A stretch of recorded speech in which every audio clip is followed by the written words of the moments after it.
Welcome back, everybody, to another episode of the Weekly Planet where we talk movies and comics and TV shows. My name is James, also known as Mr. Sunday, and with me, as always, Nick Mason, you're here. It's terrific to be here. It is terrific to be here and do another podcast together. That's right. Let me tell you this, Mason. Yes. This is a big news week. We're going to go do the news of the week. That's right. And then we're going to do a topic, and the topic this week is a movie we saw. It's Knives Out, Wake Up Dead Man. That's all Or correct. Wake Up Dead Man and Knives Out.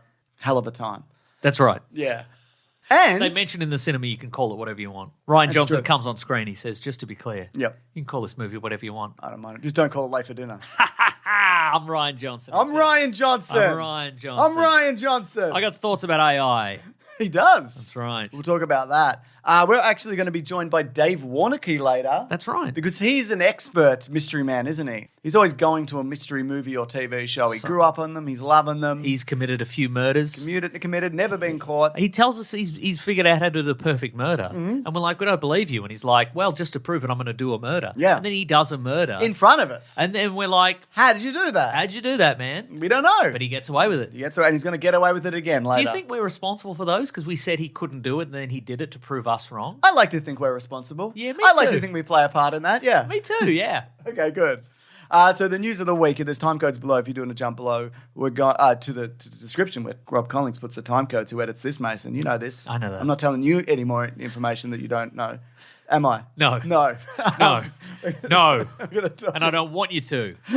we're going to talk about the cost of success for Avatar, what it needs to break even, how it's tracking. Is it $1 trillion billion? Something like that. Oh, it's not really so much that. It's more of like a vague amount of money. We're going to talk about the original ending of Fast X and why the director left. Let me tell you, it's a doozy. It's a hell of a story, Mason. Now, that's a movie that has come out. That has come out. Has come out. 2023. I think I said 2021, but it is like 2023. It wasn't as long ago as I thought. Okay. We're going to talk about Tarantino spitting absolute chips Is he spitting chips this at week? the Hunger Games. Has he been spitting chips? Yeah, because it rips off Battle Royale, and he's mad about that. Great. Yeah, so we'll talk about that. Hollywood's most original auteur, Quentin Tarantino, spitting chips over unoriginality Yeah. at the movies. Well, Mr. Tarantino. Agreed. We're going to talk about a Far Cry TV series. Didn't we talk about that already? No, we didn't. We talked about something else. We talked about something else. Then we're going to talk about some Star Wars news. Star Wars news. Not The Mandalorian versus Groglet. But Well, the then I'm one not that's- interested. No, this is the one after that, Star Wars Starfighter, and how that's all coming together. Sure, okay. It's the Ryan Goosling one. Oh, and then some Poker Face news, but Dave Warneke, he better be here by then. That's right. Otherwise, we're going to be furious. We'll be spitting chips. We'll be spitting chips. Which is an expression that I'm pretty sure nobody uses in Australia anymore. That means you're mad. That's right. Let's start here, Mason, via Deadline. Avatar... Hello, Deadline. Avatar Fire and Ash, which is the third Avatar in the Avatar franchise. That's right. Is expected to make 110 million, or somewhere between 100 and 130 million in its opening US weekend. The Avatar trilogy. Yes. Now, For now. Yeah, well, it might be more, and we'll talk about whether that's actually going to be the case. Those numbers are slightly below The Way of Water, I see. which was the last one. And that's probably because the gap between Avatar and Avatar 2 was 10 years, more than 10 years? Yeah. Also, I don't ultimately think that matters. Okay. These movies, they're not front-loaded like a lot of Marvel movies where you... Like the fans rush out and you want to be the first to see it. And know Fools all rush the- in. Fools rush in, know all the secrets. Where Avatar's not that kind of franchise. It's not They that kind just of franchise. sit in cinemas and they just make $2 billion. That's true, they do. Very gradually. Yeah. And grudgingly. And begrudgingly. So I don't think it matters. Well, Like, we'll see, won't we? yeah. What is fascinating to me is that James Cameron is always out on the campaign trail for this sort of things. And I'm always like, do you really need to be? Maybe he feels he does. Yeah. But maybe he does this time. I don't know. Well, it's interesting because he spoke to Matt Bellamy and he said if this doesn't... Matt Bellamy? Bellamy. The lead singer of the band Muse? Not Matt what I said. Bellamy? Bellamy.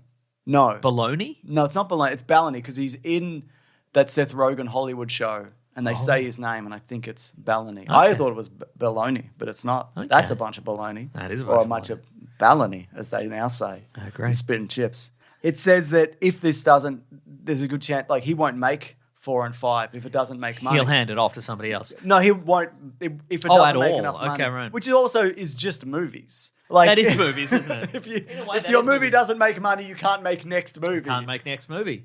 Only- Not even James Cameron can't make next movie. Can't make next big movie. Yeah, I mean, because 3 was always coming out because they filmed them back to back. Correct, yes. It was always going to happen. But he said he's mindful of the forces working against it. The woke mob, obviously. Absolutely. But also sequelitis. I think that is something to do with, 3 years after the last as opposed to 10. 10 or whatever. No, 13 between at 1 least, and 2.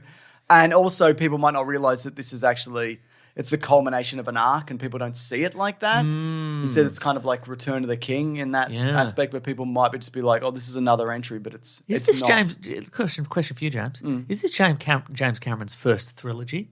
Has he done a trilogy I don't think before he's this? done a trilogy before This is that. first trilogy. Because he's only done the Terminators 1 and 2. Correct. That's not a trilogy. That's not a trilogy. No. And he had, That's I guess, a thrill duopoly. Yeah, he had a huge hand in Dark Fate, but he didn't direct Dark Fate. But he correct. did have story credits and he meddled. He in wanted to a make lot. that big movie, And but he it did. didn't work out. No, I don't mind it. I don't mind I it don't either. mind it. It's not the worst Terminator movie, which is Terminator 2. But my understanding is, that's correct. My understanding is that even if this Avatar does do well, he's going to hand off directing for the next couple to somebody else. He might or he might not, or he'll finish it with a book. Because he wants to make something else, right? Well, he said that he promised Robert Rodriguez a lead a Battle Angel. He wants to do a Japanese World War II movie or something. Isn't that right? I think that's it, yeah. He wants to do undersea stuff probably again. Under Siege? Under He wants to Siege do another Under 3. Siege. Under Siege 3? Yeah, Under Threege. Finish the Under Siege trilogy. Finally. Yeah. He'll get around to it. Boat, train. Yep. What's the third one? Sewers? Just in the sewer. Just Steven Seagal in the sewers? wet in the sewer. Wet and sludgy in the sewers. Yeah, right. Yeah.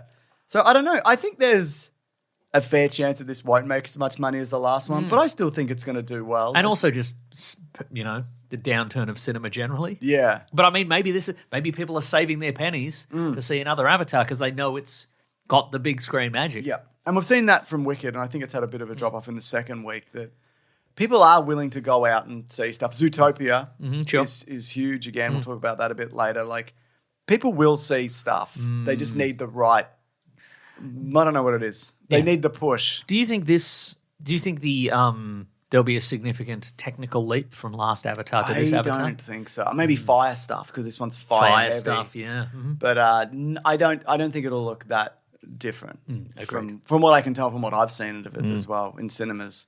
Like when I went and saw that Predator movie and they gave us 3D glasses and then they showed us the Avatar trailer and then they went, "You can take them off now." And I went, "Oh." And some people just kept them on, as you Some said. people did just keep them on and watched a whole un-3D movie In with 3D. 3D glasses Well, on. okay. And I just Well, maybe they didn't- got something special. Maybe they got secret messages from the government Yeah. or from people opposing the government. Oh, okay. Right? And where are you? Where do you sit in that? Probably somewhere in the middle. Yeah, I'm like in the middle. me. I'm right in the middle, yeah. That's right. Some good things, some bad things. I agree, yep. I agree with you. There you go. And with the government and people opposing the government. That's right. I'm in agreement with them. Me too. And anybody with the money. Yeah, whatever money you got, we'll have it. Yeah, we'll Did take you it. see Albo, our Prime Minister, got married? No. Are you excited for it? No. You don't care about this? No, not You at don't all. care about our leading No. man? No. The face of the No, nation? no. You don't care about that? No, I don't care. You could have said he died and I'd be like, all right. He might have died. All right, whatever. Just move everybody one step to the left. It's fine. Whoever the current deputy prime minister is, who I don't know and who cares, they'll take over. And then they'll lose their seat at the next election or whatever. Yeah, to Or Paul they'll Nance. keep it. It doesn't matter. Oh, did you see the woke movie trailer? No. So One Nation, for people that don't know, this isn't in the news.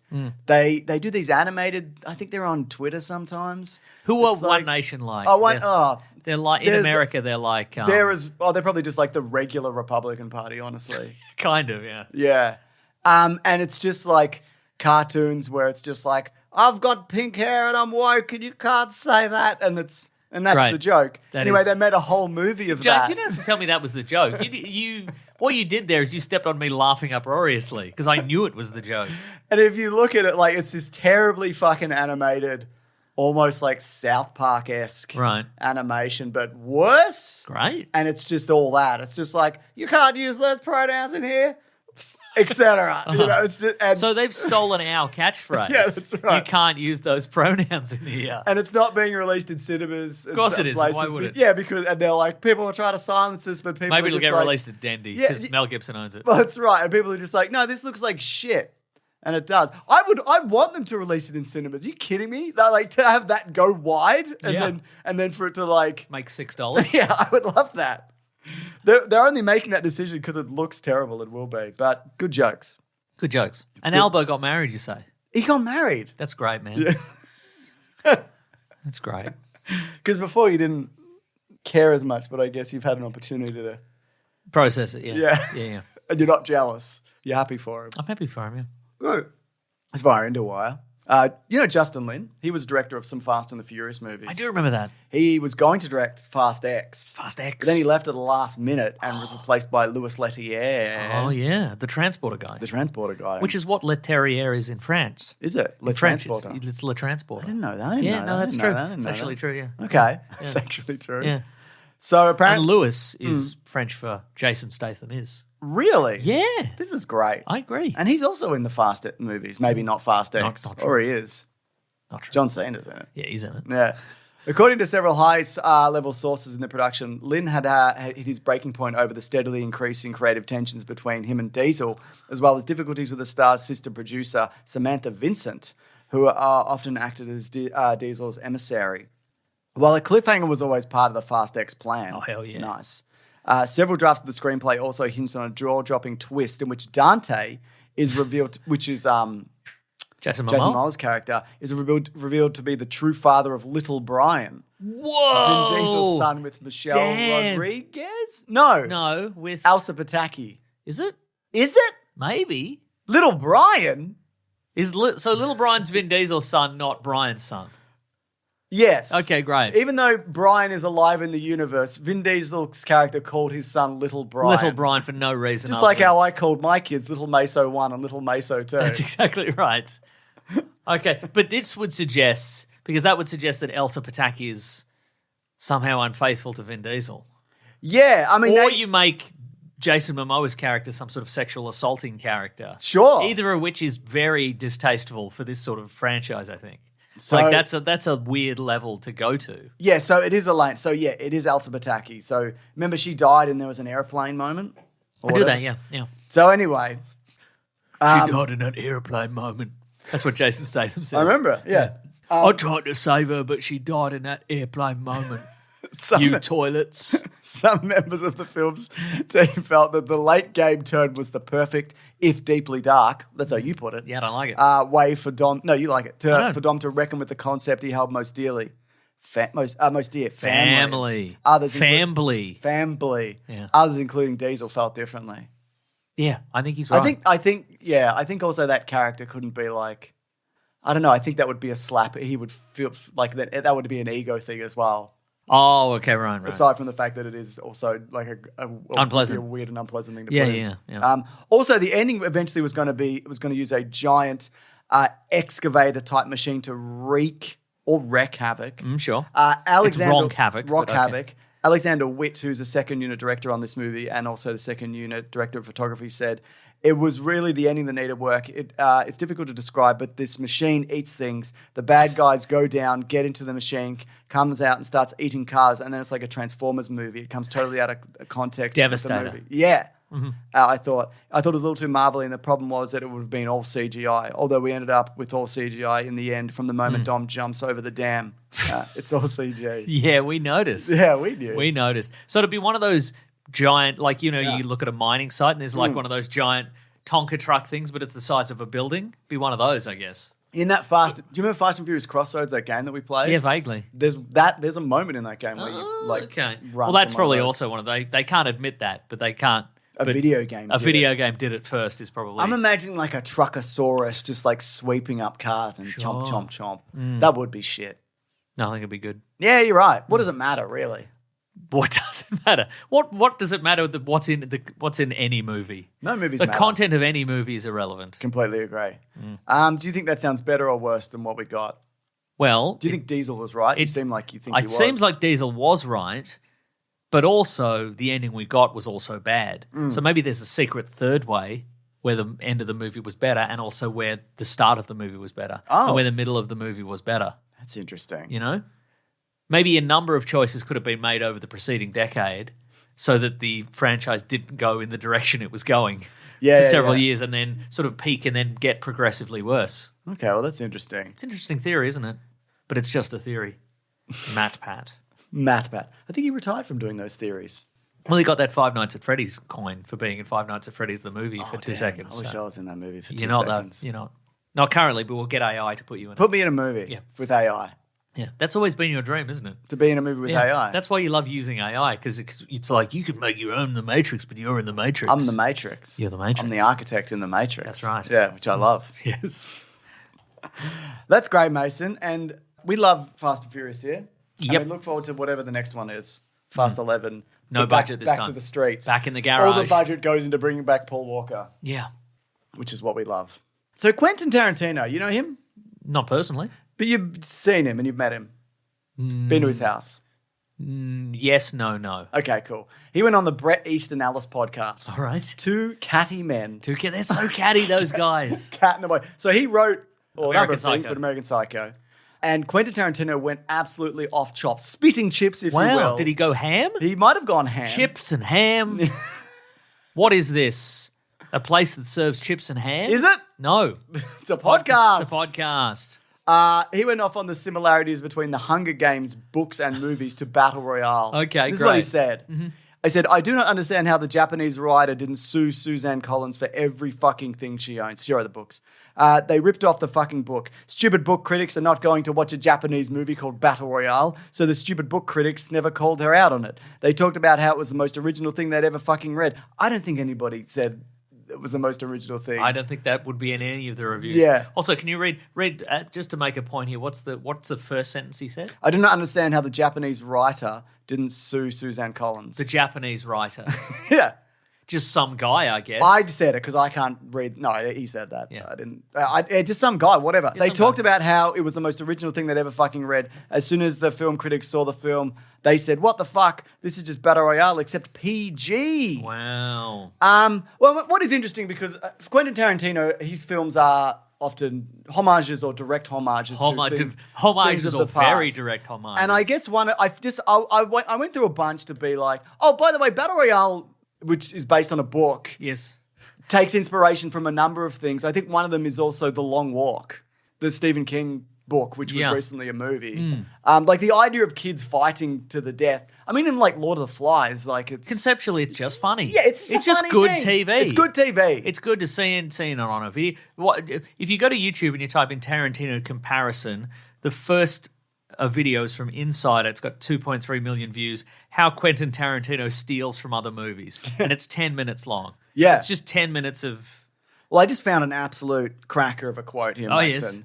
So Reservoir Dogs, and you probably know this, it's very similar to a 1987 Hong Kong movie, City on Fire. Yep. This is just some of they're not one for one, but there's a robbery of a jewelry store in that. It's a diamond store in Reservoir Dogs. I think Reservoir Dogs is sort of, I can't remember which way it goes, but it's a continuation. Or it's like an expansion of one of the scenes in City on Fire to like a movie. Oh, okay, right, yeah.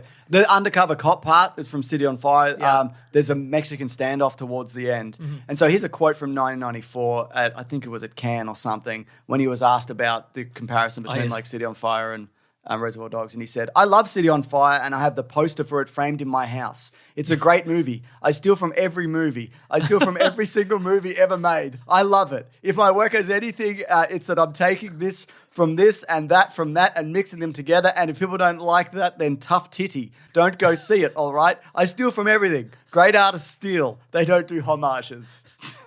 If you asked me to write like... If you said, hey, here's Quentin Tarantino in an old interview about stealing, and I just went, I steal from every movie. I steal and steal, and it's fun and good to steal. But we don't have to do that, so that's good. No. Yeah. Anyway, and people evolve over time and whatever, but I don't know. I just think it's a bit... And again, like, he's right. People do steal or homage. Yeah. Art builds upon itself, and, people take inspiration from...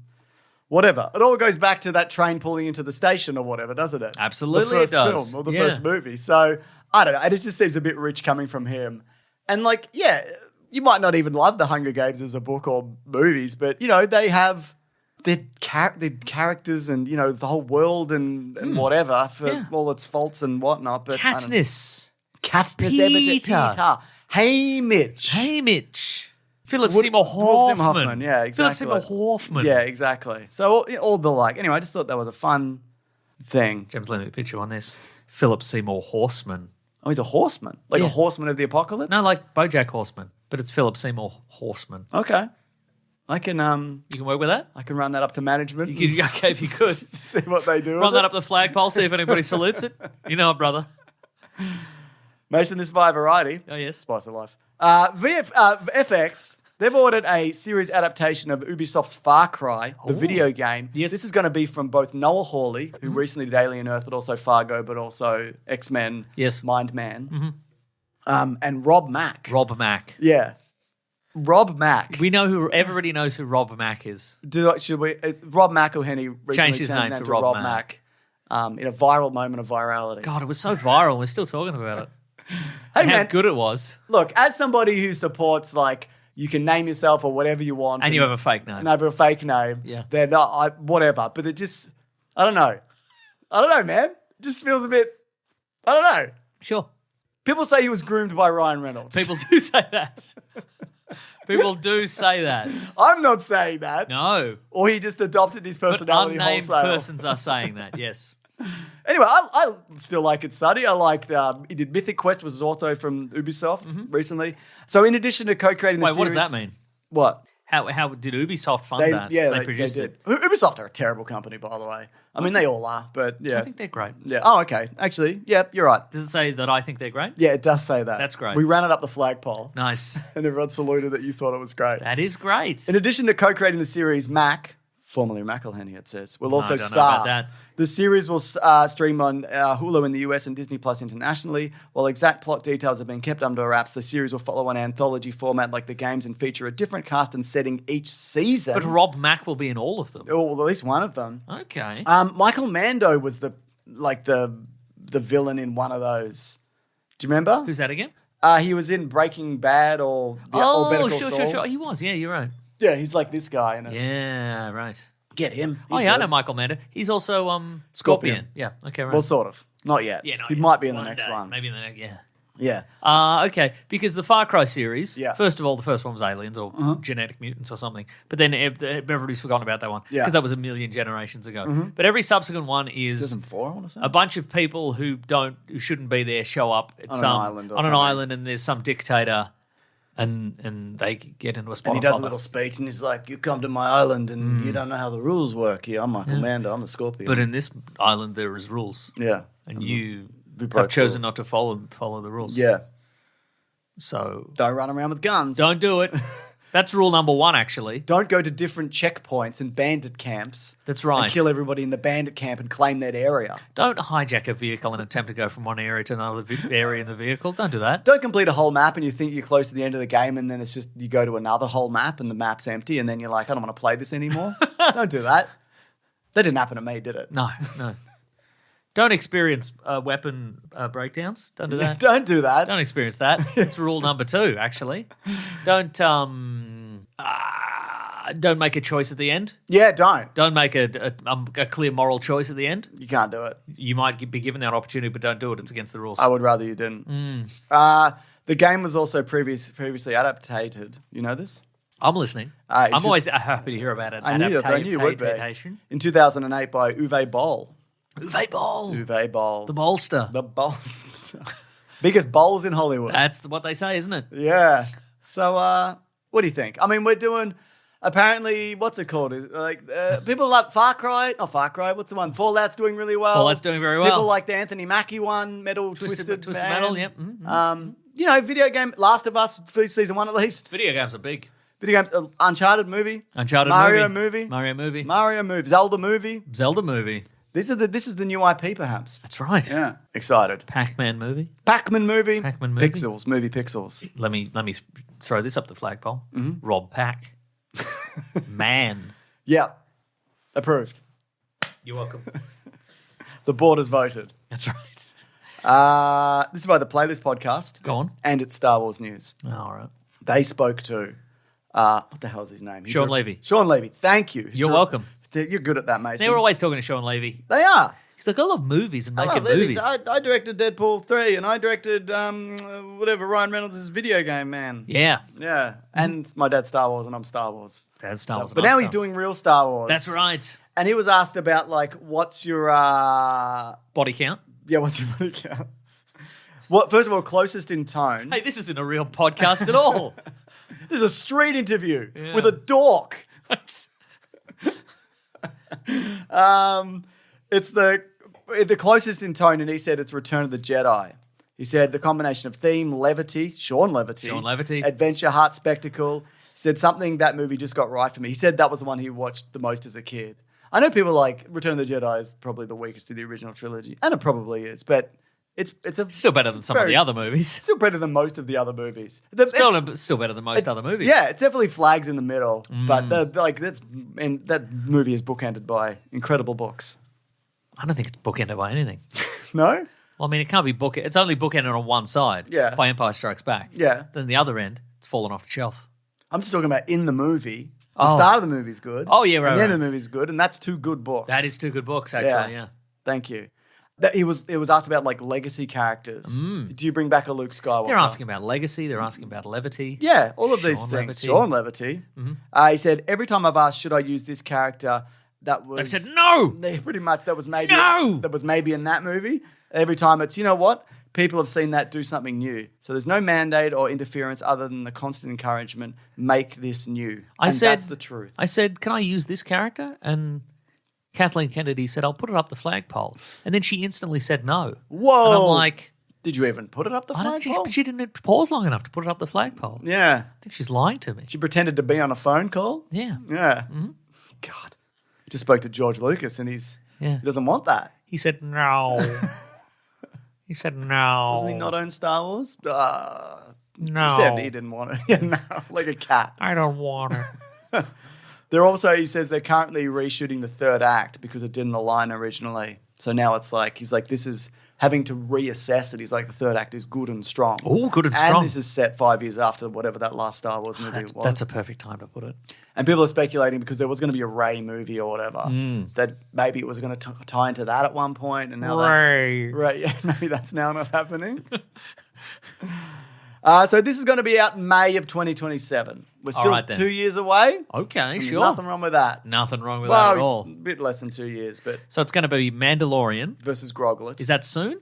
That's next May, this coming May. Okay, all right. Okay, they're spacing them out. All right. Spacing them out. It's time for like 6 more Star Wars TV shows, though. It's time, isn't it? I think it's time. I think it's time they use the expanded media and the expanded media landscape they have access to. Did I show you the Mandalorian Grogu poster? I think I did. I don't know what I showed you it in. Because there's that retro one. Yes. Which is quite fun and good. And then they released... I haven't seen whatever this is, no.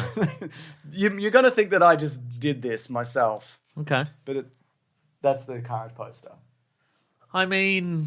It is. It is. That's the great. Mandalorian, it's his helmet, and it's up close, and Groglet's on his back. You don't know the Mandalorian's in there. Oh, yeah. That might just be a mop. Might be on a mop or a shelf. Sure.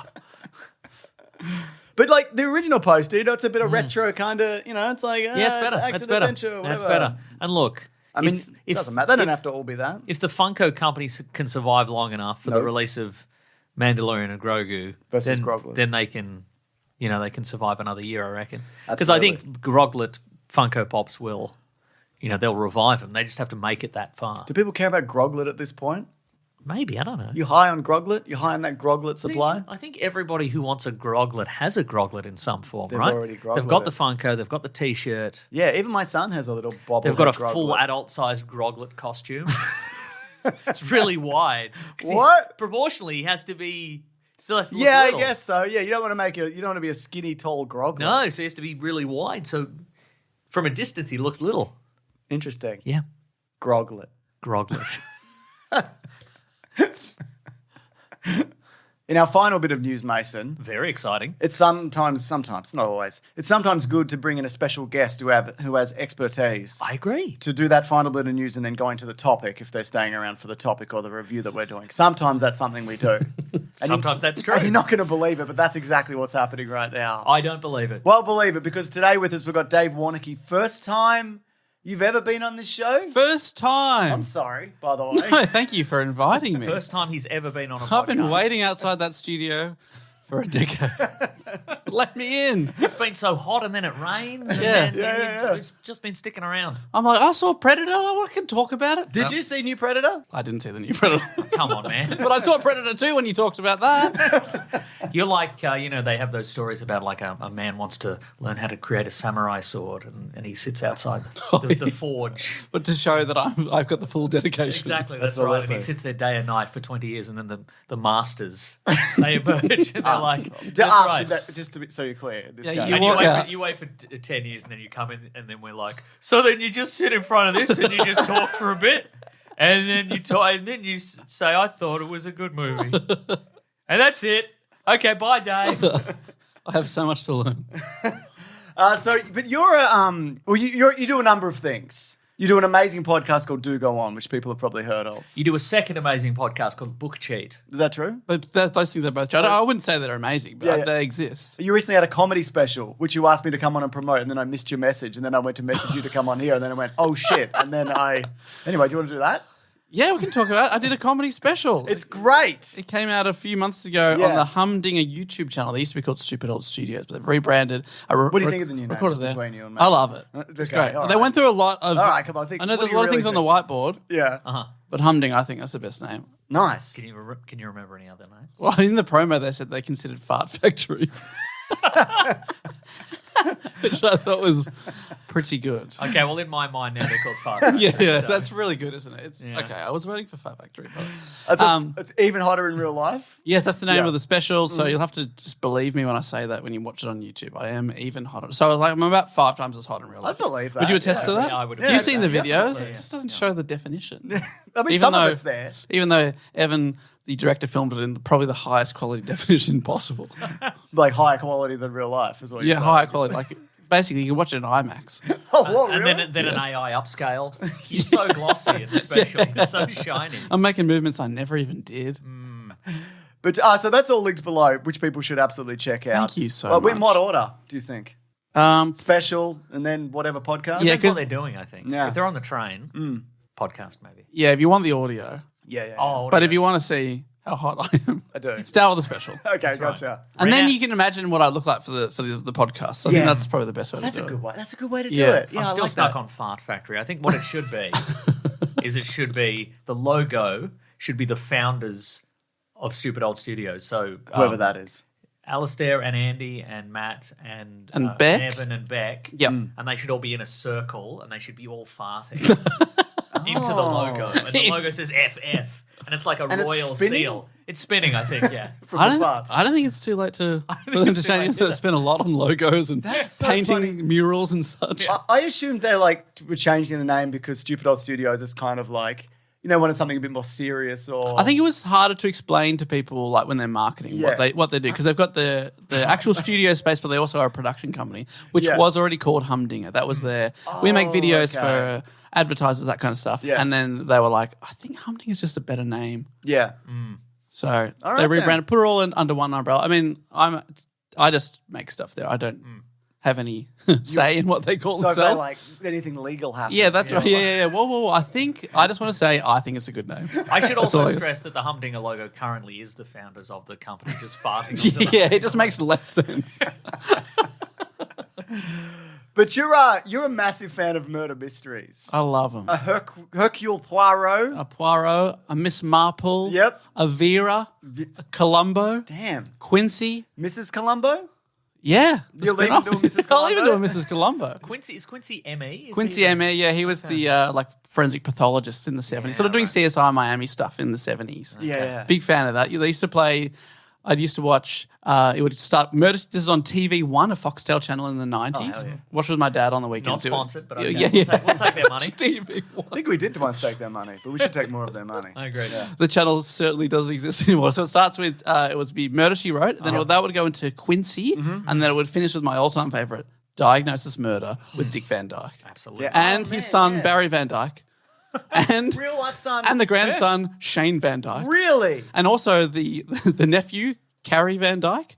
So like Steve's other brother. So who else? And there was also Dick's daughter was on there. So he really got his whole family. Was it clear that he was like, you know, The talent. the talent. yeah. Absolutely. Okay. Yes. And he was like one of his other sons was on 8 separate episodes, always as different characters. Sometimes a bad guy, sometimes being murdered. Like, yeah. Amazing. He really just said, pay my family. Yeah. Now, would you say what is your attitude going into a murder mystery? Hmm. Are you like, I'm going to make notes of all the important characters and where they are and the murder weapon, and I'm gonna keep an eye out in the background, or do you just sort of let it wash over you and go? And because I'm gonna figure this out, but by like 10 minutes in, I'm like, I'll just let this happen. No, And at the end, forgotten. I'm like, huh. Yeah, I think I'm pretty similar. Like, I go in there thinking that I'm going to get the notepad out. Yeah. I'm Yeah.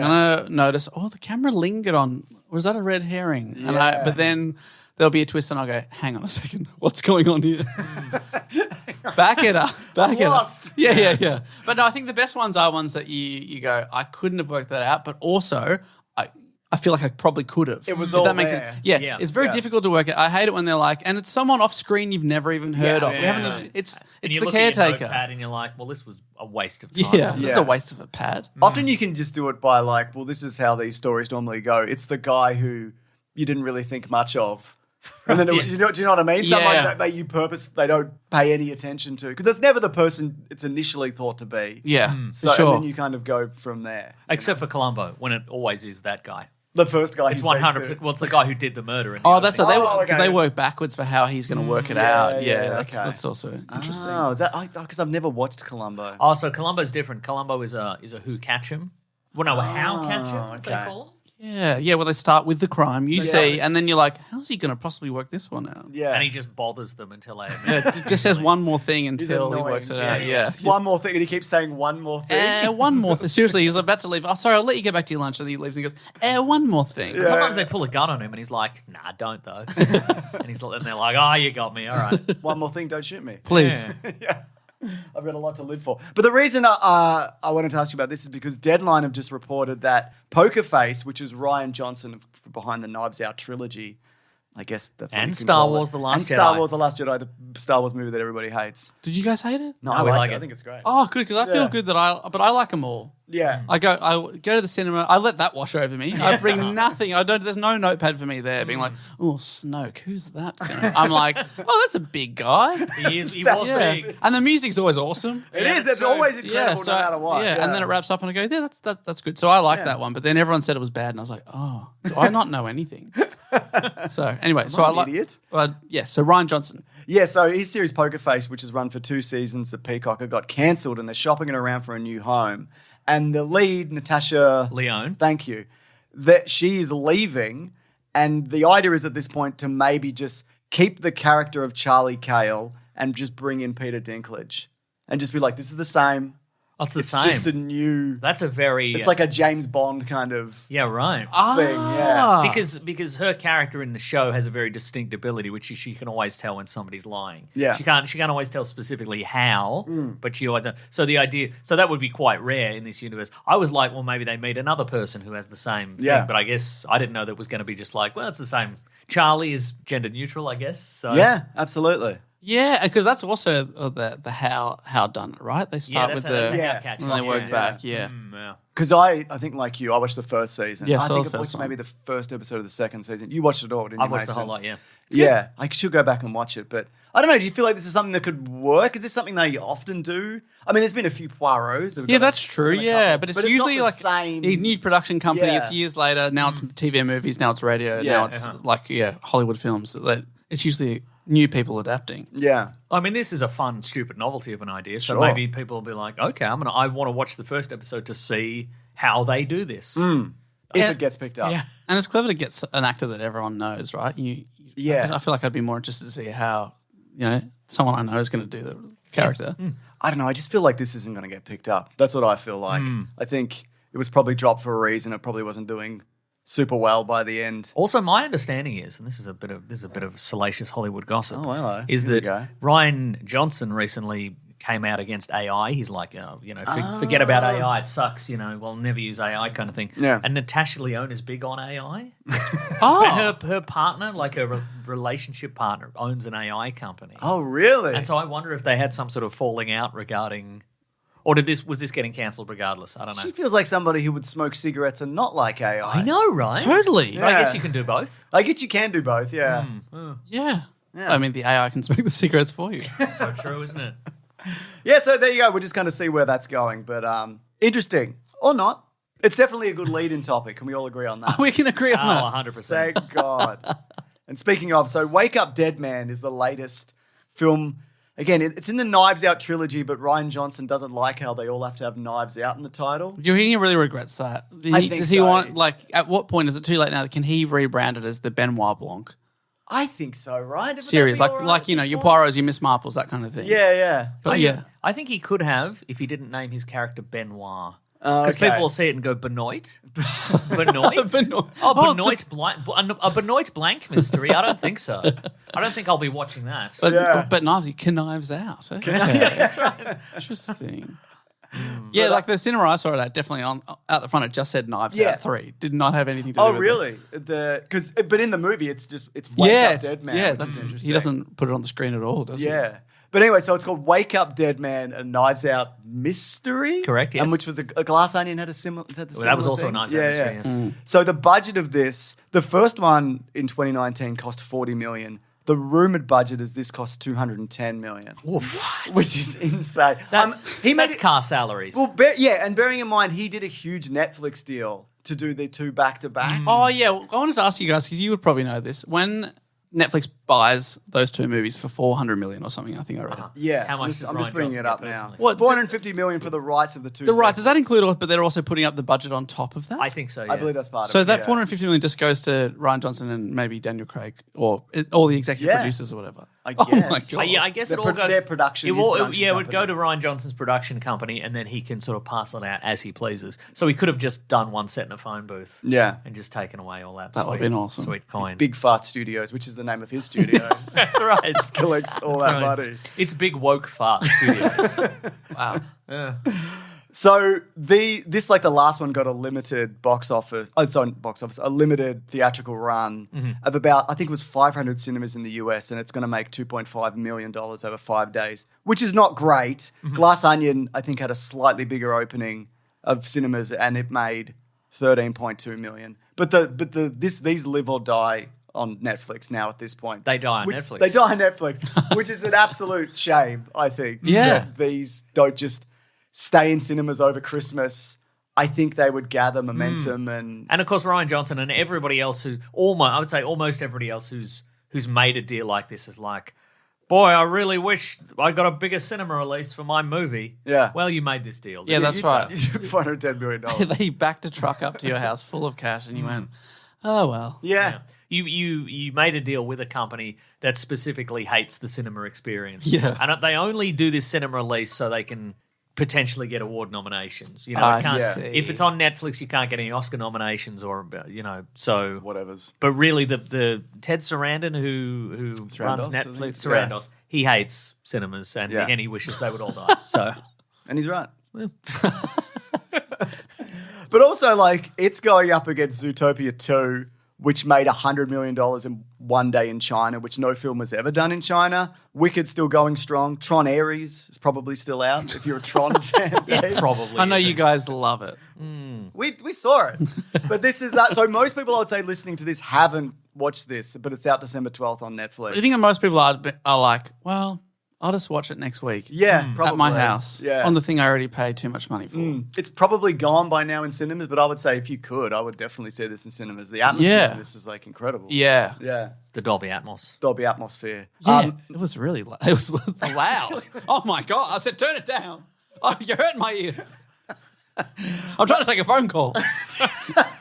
Mason, I have to do this every week. What do you think the story was? Come on, man. Don't put that on me. Not in front of Dave? Not in front of Dave. Not in front of our guest. I'm unprepared for this to know what the story is. All right. So it's about this guy called Judd, Father Judd. Yep. Played by Josh O'Connor, and he moves to a little town. Yep. Because he punched another priest. And so he's been moved to another little parish called Chimney Springs or something. What's it called? Something. Something like that. Yeah, I can find out. Thank you. Doesn't matter. But he's there, and he's going to be assisting another priest, Father Wicks, who's Josh Brolin. And Josh Brolin's he's a real firebrand. Yeah. He's all mean and stuff. He's angry. and doing weird confessions to upset people. yeah. He demands to be called Monsignor. I was like, is that a thing? I don't know. It seems a very French thing. And it's a town full of... And he's pushing away all the not constituents. What do you call them? The people that go to church. The churchgoers. Yeah. He's pushing them all away, except for a core group of weirdos who could all potentially do a murder. That's right. This is our group.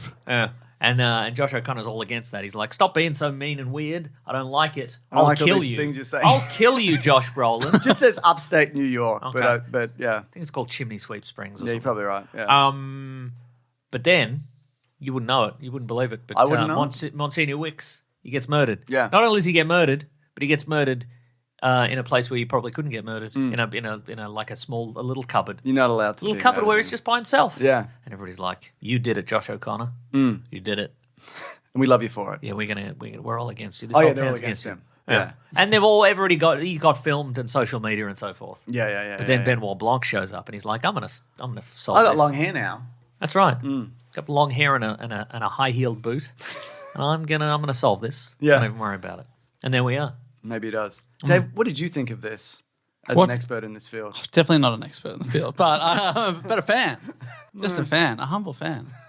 I really enjoyed it. Yeah. I really enjoyed. There were times where I had the bit where I was like, "Hang on, what's happening here? Hang on. Oh, okay. Yeah, Definitely got that feeling, Yeah. which I enjoy. The worst part is when you don't get the "oh, okay" feeling. When it never comes back. You go, oh no. So yeah, no. I thought it was another great ensemble. Yeah, incredible. Well, it's right? $200 million worth of ensemble. Yeah, because the thing is that like I thought it was great, but it certainly doesn't. It's not doesn't look 5 times as good as the first one. It really does. So if the budget is so much more. Oh, here's a question I had for you. Do you think it's odd that the Knives Out trilogy has followed the exact same format as the new Poirot trilogy, which is they did a cold one and then a hot one and then a spooky one? Whoa. Strange, isn't it? Yeah. Yeah, that's a little bit of a coincidence. Or is it? I don't know. We don't know. Did you finish out the Poirot? Is it a trilogy now? The movies? Yeah, there were 3. There were 3. There are 3. I actually didn't see The Haunting in Venice. I didn't see that one. The spooky one. The spooky one. Yeah. But maybe Ryan Johnson did. Maybe he did, yeah. Though I think it's undeniable that he did. Yeah. I did like how even in the movie they reference that the book club that the people are a part of have been reading a lot of murder mysteries that are very similar to this kind of crime. And they name a couple of Agatha Christie's. And they You name would have been loving that. That's like Easter eggs for you. Yeah, That's Murder like at the Sam Snoke Vicarage. For me. Yeah. That's actually Snow. And then the Hollow Man, which they referenced a lot. And I like that, they're sort of shouting out to we were inspired by this. Yeah, absolutely. So How, maybe would you say that this movie follows a fairly standard murder mystery structure? Because I feel like the first 2 are kind of like unconventional. They're a little bit unconventional. Yeah. This felt the most conventional, I think. Because as in like the story unfolds as a murder and then they solve the murder. Yes, exactly. Whereas the first one we know.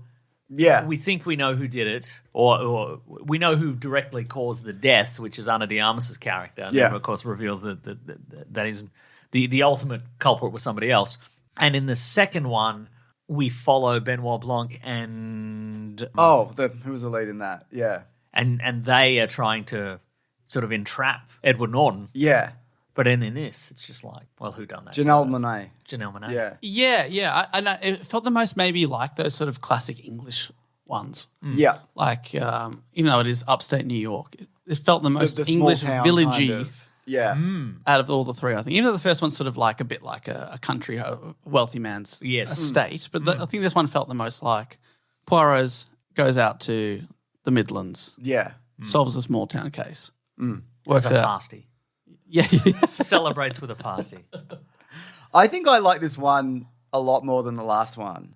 Interesting. I remember liking Glass Onion. I thought it was, I liked it, but but the first one at that point was definitely my favorite. But I don't know. This might be for me better than the first one. Ooh. I don't know. I don't have to rewatch it again. But just I don't know. I loved the themes of like faith and belief and forgiveness and the use of lighting in this. Like the lighting through the church. Would like shift during different scenes. I thought the ensemble's always great, but I know the last one felt very current and very like.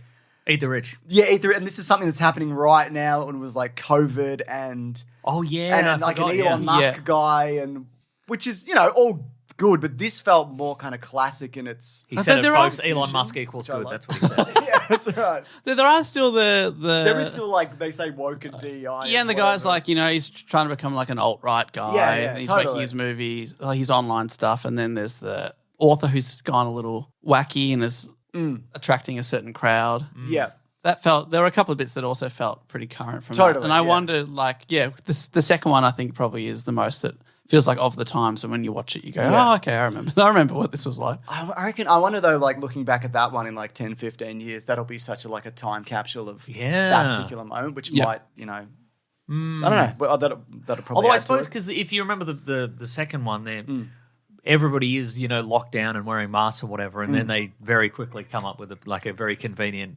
It's a little spray or whatever to be like, and then it's like, we don't need these masks. Now you can anymore. see my face. Yeah, absolutely. I mean, you got it if you're paying that much. Yeah. Daniel Craig's so good in these. Agreed. Little outfits, Mason. I love his little You probably know outfits. this about Mason, but he loves a little outfit. He loves a little outfit. Yeah, identifying a little outfit. You said heels? Yeah, he's Something I didn't notice? he's wearing a slightly flared trouser now, Okay. and a Cuban heeled boot. Yeah. But he's got the nice 3-piece suit going on. It's good. I know he loves doing these movies, which makes sense because he doesn't have to get ripped or jump off a crane. Yes. He can just walk in a nice suit and just do a fun accent. I feel like the accent was probably the worst I've heard it in the three. But maybe it's because I was watching it in the cinema and it was really loud. It was so loud. He was There screaming. are a few bits where you're like, oh, that's James Bond. Okay. There's a little bit of Bond there. Yeah. But still, he's so fun. He's so fun. fun. Yeah. Absolutely. And he just seems like he's having a really good time, whereas James Bond, he just seemed like he was never having a good time, which to me added to the appeal of him being James Bond. You're like, oh, God, I guess I'll save the world. All right. Yeah, he's at work, I guess. Yeah. But Josh O'Connor's great. Oh, man, I spent the whole good. movie being like, where do I know that guy from? And then I was convinced yes. that it was one of the Harry Potter guys all grown up. Oh, okay. Yeah. Which one? Oh, Neville Longbottom. Oh, okay. Because I know can see that, yeah. like, by the last movie, he had shot up a bit and was slightly less nerdy looking. And I was like, you identified him as British. yeah. But he's one of You the got ahead few of British actors of that era who's not in a Harry Potter. I'm pretty Yeah. sure he somehow avoided it. He avoided by that. doing real movies. But then I think. he's like, he was Prince Charles in the Crown. Yes, he Oh, was, was he? I didn't know Right, that. He's in yeah. a bunch. He's in a bunch of good stuff. He's in the movie Challenges, which is the tennis sexy one? tennis movie. Oh, I didn't see that. But I thought he was fantastic in Yeah, this. he's really good. Though, and I wasn't sure. He is a boxer. Yeah. That's his background. It looked like that he had sort of boxer's ears going on. Yep. Was he wearing fake ears? No, those are his real ears. Those are his real ears? Damn, what an insult. I mean, it was got on a laugh, big dude. screen. Yeah. It was you. I was Wow. thinking they've really put a lot of effort in, giving him It sort of. really looks like Ryan Johnson has bashed him in the ears. He's been getting him into the character the last 5 years, punching him in the side of each year. Because often you talked about it, but yeah, Benoit Blanc is paired with a maybe innocent person potentially, and in a clear violation of he's the not rules of evidence. Yeah, he's and- not a cop. I know, but it is. You know what I really felt in this one? I really felt like somebody should put their foot down here and be like, stop letting him in and looking at all the crime scenes. I mean, he's always right. He is always right, but I'm like, he's really if this guy were guilty, he's got so much opportunity to tamper with evidence. and Yeah. just Yeah, wander tagged around. along through everything. Yeah. I mean, I think, and this is revealed as it goes along, he knows more than he lets on than the Daniel Craig character, which I think I always forget that oh no, he knew this 40 minutes ago. He clocked stuff pretty quickly. Yeah, but just didn't tell anybody, which I thought was interesting. Because then when you go back and, there's things that they reveal and then it's like, a lot of this stuff, and what I love about these is I'm not going to figure it out, but you could.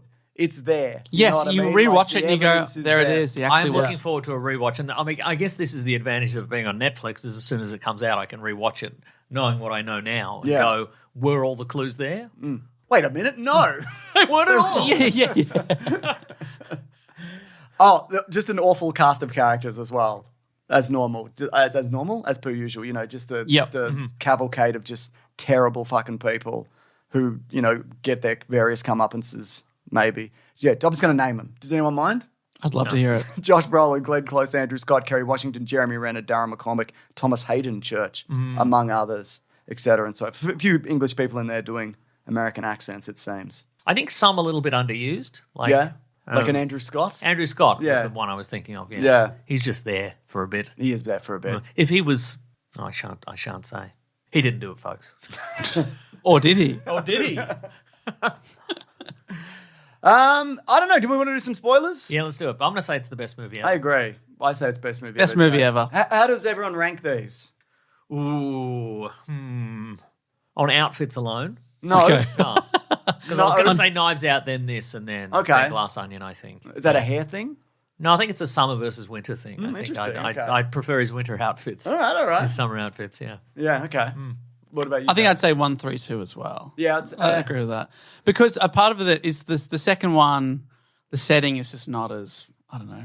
Not as interesting? Not as interesting or like a bit more, you know, like, oh yeah, Rich Guy's Island, whatever. Like, but this one felt, I don't know, I just thought the church setting was just perfect for it. I think, you know what it was, the second one, we'll spoil the ending, but so jump ahead if people don't want to hear it, but, that, you know, because they burned down the Mona Lisa and like that's I'd forgotten the about ending. That, yeah. That seemed a bit, I don't know. Yeah. It's a kind of a, whatever. This felt more classic but just done really, really well. If you ask, if I was going to do a rewatch of one of them, I think it'd be the first one. Yeah. And then this one, then Glass Onion. So yep, then Challenges. Then Challenges. It's a good movie, Dave. You should watch Challenges. Tell me about Challenges. Sexy Tennis. Oh, that's right. We did say yes. Okay. Yeah. And what's interesting about that is that Josh O'Connor plays like a kind of roguish, sexy bad boy. Yeah. And he sells it. But if you see him It's in the this, ears. yeah, if you He's see been him punched. in this, or you see an interview with him in real life, he's like, you know, he's like a goofy kind of guy. But in Challenges, like, ooh, Oh yeah. All right. he's a bad boy. And I quite like tennis too, so there's something for everyone. There you go. If you're me. Yeah. So spoilers, I guess. Where do we start here? Let's say who did it. It And all was the Jeremy Renner, mostly, Mostly Jeremy Renner. with some help from Glenn Close. How did you feel about this, Dave? I thought it was a good reveal. Yeah. One thing I would like to watch if I rewatched it is, you know, the bit where it looks like Monsignor Wicks has come back to life. Yes. And you see him walk out of the tomb. Is that actually Josh Brolin? I was thinking the same Or is thing, it Thomas yeah. Hayden Church dressed up like him? Because it there's looks also- so much like that he'd come. And Yeah. I was thinking, how are they going to explain this? Well, he was never dead in the first place. There was a lot. Was that a fake blood? Like, what are they going to? But then in the morgue, and you see the body. Yeah. And then I was thinking about they flipped. They flipped. That was quite comical. Yeah. we laughed in this. We laughed. And he in had this a big cinema. hole in him. Yeah. Like how did? Because was it going to be a fake body? Yeah, how But did Benoit Blanc not notice that? But maybe he did. Yeah. Yeah, I was trying to work out what's going on there. But then I thought that was a great reveal that it was someone dressed like him. Yeah. But looking back, I would like to see, was it actually? It's a pretty convincing wig, I guess, he was Yeah, wearing. because it looked to me like Josh Brolin. Yeah. I mean, there's also, because they intercut that with like flashes of actual Josh Brolin. Yes, kind of that's like an true. Yeah. hallucination Oh, that's kind of true, dream yeah. state. So maybe that adds to it. Yeah, you're right. And all Yeah, I'd like that to know bit. like whether my mind was tricked or Yeah. whether they obviously they faked it for the cinema. Yeah. I did love how they were like, this tomb opens from the inside. Yes. And then like straight, like at the very beginning. Did of we the have movie. theories going in or as the movie progressed as to what was going to happen there? Because my theory going forward before the reveal was that the closet that Brolin went into had a similar Like a wall, fake wall. like a fake wall, Oh, like the that's- tomb did. Yep. So that there was somebody there might have been somebody behind that wall who could emerge and then kill Josh Brolin and then close the fake wall. Because they even mentioned that. yeah, and then They're- nobody would be there. Yeah. But then I was wrong. Yeah. That's okay. I'll never be a Benoit Blanc. Doesn't matter how tall my Chelsea boot Cuban heels are. Were you fooled by the bit where No, they actually no, I knew. Figured it out. I know knew. you weren't. Yeah. James, were you fooled? I was fooled.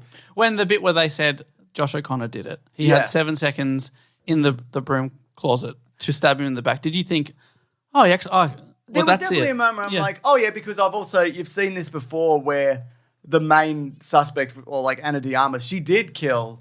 Well, you think she did. Yeah, that's right. Yeah. So I thought, oh, maybe it is something like that. I never thought that like he was like explicitly guilty at any point, because that's often the way these things go. It would be interesting to see a movie like this where he teams up with somebody and then they just did it.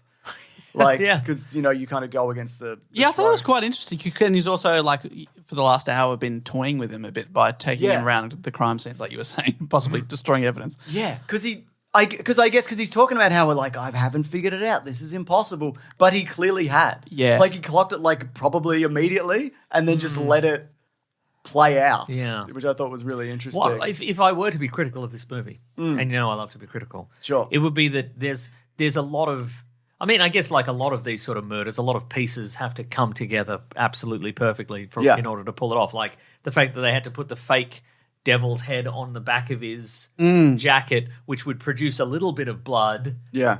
But also people would have to recognize that as a dagger or a knife or something like that. But yeah, then, it just meant that Jeremy Renner had to get there. He had to get there. He also had to fall forward. That's true. He fell backwards. What is that? There's true. a number of things that had to have happened. And Jeremy Renner would have had to arrive first to stab him. Yeah. Without anybody else there. Like he had to shoo everybody away and assume everybody would go away. And otherwise, what does he do? Like, because Josh O'Connor, he's in the pulpit, he's preaching, and then he sees he's collapsing. It would have been pretty reasonable for him to just run straight over and flip him over, start giving CPR or something. Yeah, absolutely. But obviously yeah. Well, they're banking on that not happening. Yeah. Fake ass. So maybe two. Yeah. Come on. I don't know. Maybe the reveal was perhaps too clever for its own good. Okay. I think perhaps like I wonder how you write these. Do you work backwards? Is that the thing? Must do. Am I imagining that? Where you have the solution and then you. I think I've heard different writers, like I've heard Richard Osman, who does the Thursday Murder Club. Mm-hmm. Which is also a movie. Did you see that? I didn't see that. No. Good. Did you see it? Shaking my head. I haven't seen it either. Didn't get great reviews. They had an incredible Was cast. that the Pierce Brosnan? Pierce Brosnan, Ben Kingsley, Helen Mirren, I think. Yeah. Let me check. Yeah. So I did. Yeah. Even maybe I'm thinking of people that I know that have read the book and then said that they didn't love it. Anyway, so to run through the murder, the solution of the murder. Reviews are all right. Who done the murder is that. Oh yeah. Okay, so there's a mystery in the parish because there was a bunch of money that the priest from the 60s had, and it all disappeared.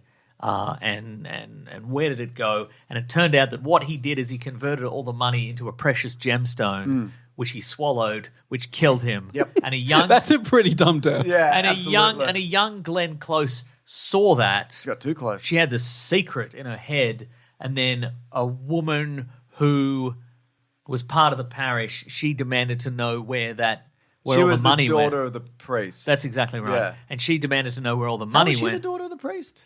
They can do that in America. I don't know. Okay, cool. It's different Depending in America. on the denomination or I whatever. think it is, yeah. Okay. So then, but she knew that it was in the priest's body, and she knew that it got interred into the tomb. So inside the tomb, there was the priest's body with untold riches within it. Yep. And then she confessed that to Josh Brolin, and Josh Brolin's like, okay, well, I'll hire it. I'm a bad guy, I'm a actually. bad guy. I'm going to hire some sort of construction equipment to open up the tomb, which can ordinarily not be opened, and I'll take the jewel out. But then Glenn Close is like, well, actually, what I'll do is I will drug Josh Brolin. Yep. So he collapses, and then I'll get a patsy, which is the doctor, played by Jeremy Renner, who will go in and he will actually stab him to death. Yep. And then... Because you think he's already stabbed. That's exactly right. And then we will swap Josh Brolin's body in the morgue with the still living Thomas Hayden Church, who's the groundskeeper. Oh, in the groundskeeper's house, I think they do And that. the groundskeeper's in love with Glenn Close's character. Just, So he doesn't know what's going on. He's just I'll just do it for you, my love. Yeah. That's right. And so they put him in the coffin, and that goes into the tomb. Yep. And then the idea is going to be that he'll get up out of the coffin, and he'll take this precious gemstone out of the priest's decomposing body. Yep. And then he will escape the tomb and emerge as if he were Josh Brolin come back to life. And then presumably they're going to melt Josh Brolin's body in acid to get rid of it. Yeah, that's what the tub was for. The Yeah, tub of yeah. acid. I was like, why has Jeremy Renner got a tub of acid? Where did you get that? It's doctor's acid. It's doctor's acid. Standard issue doctor's acid, right? And jumping forward to slide, when Glenn Close turns the tap on, she then just walks away. Like, I assume there was... is only a certain amount of acid? Yeah. Okay, I was thinking about it's just going to overflow the basement with it acid. wasn't connected to like an acid facility. And it would just go The mains. The mains, yeah. But then Jeremy Renner wants to steal the gem for himself, so he kills Thomas Hayden Church, which is a big mistake because Meryl Streep and Thomas Hayden Church are in love. Glenn Close. Yeah. Meryl Streep's in a different... She'll be in the fourth one for sure. Well, he wants her, apparently. Really, they've really worked through a lot of great they actors. could do Meryl Streep. What if they get the Only Murders in the Building cast? Oh, okay, So Meryl Streep, Martin Short... Selena Gomez. Selena Gomez? Yes. Yeah. And Steve Martin. Yeah. And others. And 'Cause others, you got to round out. I guess everybody in that building. Paul Rudd was in that maybe at one Yeah, point? you get Paul Rudd. There you go. Ah. Yeah. So where were we? Okay, so then... Where were we? So then... Oh, he's so spur of the moment. Jeremy Renner's killed Thomas Hayden Church to get the gem, That's right. and now thinking that he's going to take the body, and that his body, wife and back. dispose that. Yeah, that's And right. then he's going to kill Glenn Close. Yeah. But then Glenn Close switches the poison cups and poisons him, and then disposes of his body in the vat of acid. But she also puts Josh Brolin's body as if he's Submerged him. Submerged. like he's up to his forearms. Yeah. And it turns the acid on, so it looks like Josh Brolin's been up and about murdering a Jeremy Renner In acid. Yeah, but he didn't. He didn't even do it. Yeah, Meryl Streep did it. Meryl Streep did it. That's the twist. Yeah. Yeah. I'm calling it 9 out of 4. Meryl Streep did Meryl it. Streep. It's going to be called Meryl Streep did it. I think that would be good, teaming Benoit Blanc up with an older kind of lady, like a Murder, She Wrote kind of character. Oh, yeah, And that would be okay. Yeah, fun, that would be great. Yeah. And whether they get along or whether they have competing They don't theories. get along, exactly.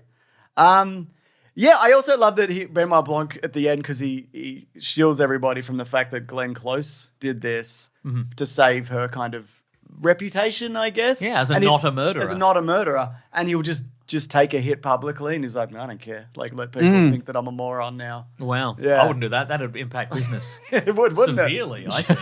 it? Yeah. Oh, you're that moron that couldn't solve a murder? Yeah. I think it really also balanced, like, the good and bad of faith, and how people, like, some people wield a weapon and other people are just doing good. Like the Josh O'Connor's character, you know, the bit where he gets the phone call and he's trying to get the information really quickly, and then he ends up talking to her about her mother and whatever. That was great. That was a really beautiful moment. Because there was something, he wanted something from that lady. Yeah. He wanted information, but then when she came to him and said, actually, I've got a problem, he locked himself away and went, don't worry about what I'm doing. Yeah. Just tell me about your problem. Like saying that's the nice side of things. But it's also good to have Benoit Blanc, the skeptic, there the whole time. And even when you think maybe he's had a religious moment at the end, is what Road to Damascus. Yeah. It turns out, he didn't. Nothing's real. Yeah, he was using that. Absolutely. Yeah. I got some reviews here from people who've written in. Does anybody mind? Anyone can veto. I don't mind. You don't mind? Mason? I'll hear them, Yep. but if I don't like them, we'll cut them out. Fantastic. Damien says, was skeptical given the whole religious aspect, being a person who has an aversion to the concept. Felt like religion was handled well and it was overall great. Loved that the intro felt like its own mini movie and really liked everything. Feels like the first is still the best, as it was a fresh take on whodunit, but unlike Glass Onion, this felt like and was shot like a real movie. Oh, also, a little reunion, Daniel Craig and Jeffrey Wright. Oh, James Bond. James Bond. I forgot. Yeah. He's Felix Leiter. He's Felix Leiter. Couple of Bond. You're right. Bond friends. They've got a real bond of friendship. Thanks, man. Overall, far better than Glass Onion, not as good as Knives Out, 8 out of 10. DJ Malmberg says, this movie reinforced the one thing I love about Rian Johnson. His work is overflowing with empathy, and et cetera, more things. But yeah, I think that's true. You definitely, doesn't feel mean all the way through. Ruben says, look, I'm going to be honest, one of my favorite parts of this movie is that it included a religious person who wasn't a huge piece of shit. It feels like almost. But he was running from stuff. He was. Which is pretty common. Yeah, more rare in these films these days. I'm just saying. True. This movie's the most. We know that guy. Yeah, oh, absolutely. Yeah. Definitely. We do. This movie is the most traditional whodunit, and since we haven't actually gotten that from the franchise yet, it felt fresh and cool. Ben says, I'm a Christian, so I'm often quite skeptical about movies that have a bone to pick with the church. I often agree with every issue they raise, but normally it feels like an attack on the idea of faith hidden beneath an expose of genuine church-related issues. Yeah. What do you think about the movie, though? Oh, you like the movie also? Okay, great. That's what I'm here for. Yeah. You said Ryan Johnson has a very strong and well-rounded critique of unchecked power and church leaders. And the movie was good. Actually, he doesn't actually say that. That's interesting. That is interesting. Yeah. And Katie says, so glad I got the opportunity to see this in a cinema, although slightly annoyed I had to travel 30 miles to do that. No spoilers. Just here to say that the cinematography and lighting were amazing. Shame most will not get to see it projected. It's a good looking movie. Amazing.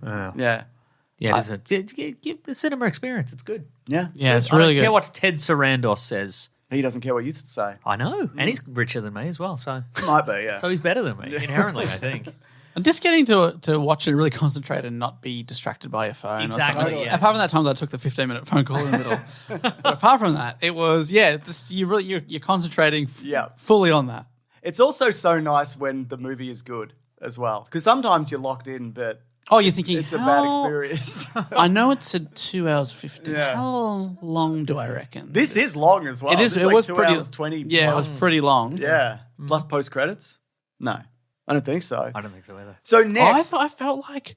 Am I wrong in thinking that the second one did have some sort of post credity?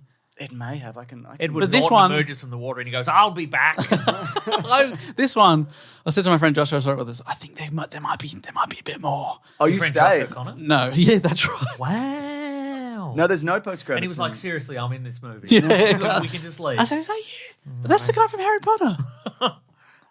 No, there was one that was cut apparently. Okay. Yeah, it would have shown Benoit Blanc in the office in the Louvre, where the security guards are seen returning to work after the Mona Lisa is destroyed.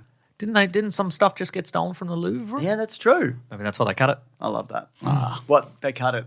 Oh, for number 2. This is for the second movie, is it? Yeah, that was the second movie I'm talking about. Oh, okay, right. Yeah. Sorry. They Yeah. cut it just in case this ever happens in real life. Also, you don't want to. The thing about that is also, I suppose Ryan Johnson doesn't want to be like, I'll commit to a mystery at the Louvre or whatever. Yeah. Like obviously you could just in the subsequent one you could just go, yeah, I solved that easily and now here's a different thing. But I think if you did that, people there's people who like this sort of movie would be like, and the next one's going to be set in the Louvre. This is very exciting kind of thing. Yeah, and then you absolutely. don't deliver that and they get mad. So Yeah, exactly. Apparently, they're struggling with James Bond at the moment. The rumor is because in the last one he exploded. He was obliterated. I don't know if you saw it. the Broccoli family have lost control. They also were obliterated. They were obliterated. That's right. They were given like $4 million. I can't remember what it was, but like barely any It was. money. I think it was 20, but like 20 that's million. that's Yeah, that's still crazy. What? Yeah. Wasn't it like $1 billion deal or Yes, something? no, so. it wasn't. Well, yeah, so it's- originally Amazon purchased MGM, which is like, which is what the Bond movies are released through. But they didn't get creative control from Eon Productions, which is the Broccoli family. They still had the creative control, and they could say no to casting, and they could say no to plots and whatever. Yeah. And then there was this news that they gave it up, and Amazon now has control. And we're like, they must have given him $1 billion. Yeah, George right? Lucas got $4 billion for Star Wars. They must Yeah, have and given for- these guys $1 billion to get them to take this away from them. Like their dad's decade-long legacy and Yeah. stuff, right? So, but it was some Something amount that they would ridiculous. already have. Yeah. Like $20 million. It's like, yeah, they would have that. Do you not get that for every movie that they yeah, make? yeah, you would thought so, yeah. And then some. I yeah. wonder if it was just like, we'll give you $19 million, no deal. We'll give you 20? Yes. Like it was just like They wrote down a number and went, well, that is what I wanted. yeah. Maybe it's just the principle of the thing. Like, we won't budge, now we will budge. Okay, fine. Yeah, And is this all, as I heard you say not too long ago, so Jeff Bezos can get his wife to be in? Yeah, That was potentially that was the potential story. at some point. We haven't heard anything else Okay. since Yeah. then, but I love it though. I love it. And I love the bit where you said, and she's not an actor. Okay. but she could be. She's got time. She's got time. Get herself up to speed. I think that's so fun. if I think that some of the happens. best actors are not actors at all. Jackass, That's a good example. Okay, great yeah. example. Yeah. Like a Bam Margera. Meryl Streep. Meryl Streep. Not really. Not trained as an actor. Not trained. Doesn't need to be. Yeah. So apparently they're struggling with James Bond. This is the rumor because he got killed in the last movie. So they're like, well, where do we go from here? And it's like, people know it's a new iteration. Like, nobody's going to be confused. Yeah, it's just James Bond. But yeah, just do the next story, whatever that is. The next story with a new person. Yeah. Because remember when he was really old and then he was young again? They didn't have to explain that he got a stem cell infusion or something. They just went, yeah, it's a younger guy now. It's fine. Yeah, well, they're like, you were married to a Japanese person in the last movie. Yeah. What happened true, there? Yeah. Wore a very dodgy wig. Okay. No, we're not going to even talk about that. No one cares. No, no one cares. But so in terms of Knives Out, apparently, he is keen to do another one, but he wouldn't do one without Daniel Craig and vice versa. He's not interested in like recasting. And it's not Peter Dinklage just gets in that role as well. He just replaces everyone. Yeah. But him and Daniel Craig are like formulating ideas. And people have been pushing for Muppet Knives Out. Oh, yes, I read Everybody's that. everybody's a Muppet except for Daniel. And is that anyone attached to the project ever considered that? Or is it just people on the internet saying, I'd love if they did this? I don't think Rian Johnson, I think he said he's not against it though. Yeah, it has gotten to Rian Johnson. But he said something along the lines of, well, I like the idea that the Benoit Blanc universe is a real universe, so putting it in the Muppet universe would break the reality of it. But I guess you could just be like, it's a dream he's having or something. You know. But he solves the mystery in the dream. He solves the mystery in the dream? He's that good. He's that good. Do you think it would work? Yeah. Okay. All right, well, there we go. It's confirmed. Yeah. But who owns the Muppets now? Disney. Is it? Okay, Yeah. all right. Okay. All right then. Which is good. Yep. But for the next one, Netflix they only bought 2 and 3. Exactly. So that's He's interesting. going to need to squeeze another $200 to $500 million from Yeah. So crazy. Hey, it's me, Ryan. Can I have a half a billy for some more Knives Out? No? Okay. Could it possibly be worth it for them? Who knows? Who knows? 400 They hit million their numbers very... It is all propped up by like investors and the idea that eventually this is going to pay off in some big way. Yeah, okay. But they've kind of... I don't know how they're going to grow their audience more than they have, like substantially. Yeah. Everyone has 2 accounts. Yeah, maybe that's what it is. I mean, they're stopping account sharing, so... Because at this point, like, most people I know are like, yeah, I sign up to Netflix for a show or a movie that I hear is good, and I'll watch that, and then I'll cancel it, and then I'll subscribe to a different thing next month for another thing. So, like, we've already reached the point where people have, they've very clearly being like, I'll only keep these around as long as they're useful. Yeah. Right, so they're like banking on the fact that 30 million people sign up and pay their $12 to watch this movie, and then... Yep. And then hang out forever. Yeah. And maybe they're right. We don't know. Yeah, well, I loved it, so... Yeah. Well, Variety is saying that... he's saying that he spoke to Variety, Rian Johnson, that his next movie is going to be a 70s-style paranoid thriller with light sci-fi elements, which is going to shoot next year, which is kind of what the one you hate, Looper. I do hate Looper. You hated Looper? He hates Looper, famously. I haven't watched it in a long time, so maybe I'll love it. Maybe he'll love it. You like Looper? I really liked Looper, Looper yeah. too. I liked his other movie, Brick. That was great too. Brick's Brick's great. Brick's See, there you go. great, I yeah. like everything Rian Johnson's done except Looper. Oh, okay. Maybe it's the floppy hair. But then I like Benoit Blanc's floppy hair. Yeah, you can't say that. Maybe I just didn't like Bruce Willis's floppy. I didn't like that transitional moment where he's Bruce Willis, then he's Bruce Willis with floppy hair. No, it was Joseph Gordon-Levitt. He's Joseph Gordon-Levitt, then he's Joseph Gordon-Levitt with floppy hair, and then he's Bruce Willis with floppy Oh, yeah, the weird thing was changing his face a bit in that movie. He didn't need to... You could have just had Joseph Gordon-Levitt's face. Yeah. It's fine. But I thought the story was good. Dave, thank you so much for joining us. Thank you so much. We love that you came here, don't we, Mason? You solved the mystery of why our podcast is so bad. Because there's only the two of us. And you fixed it. Thanks for letting me be your third wheel. No problem. You're very welcome. So, as mentioned, your special, Even Hotter in Real Life, it's linked below. Book cheat, do go on. That's right. Anything else you're doing at the moment? Do go on. Eating Yeah, that's right. Eating pies. Do go on's out on the road. We're in New Zealand for the first time at the end of January. Oh, hell yeah. Doing some live shows in Auckland and Wellington. Your live shows are amazing also. Thank you. We have a lot of fun doing them. Sometimes Some of them, Mason's there. that's true. Not at these ones, though. Some of them are unreleasable because of what we're saying in the room.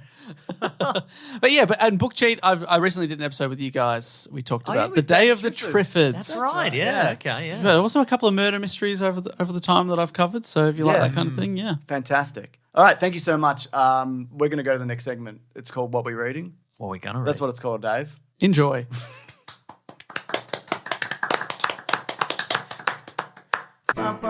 I'm doing the thing.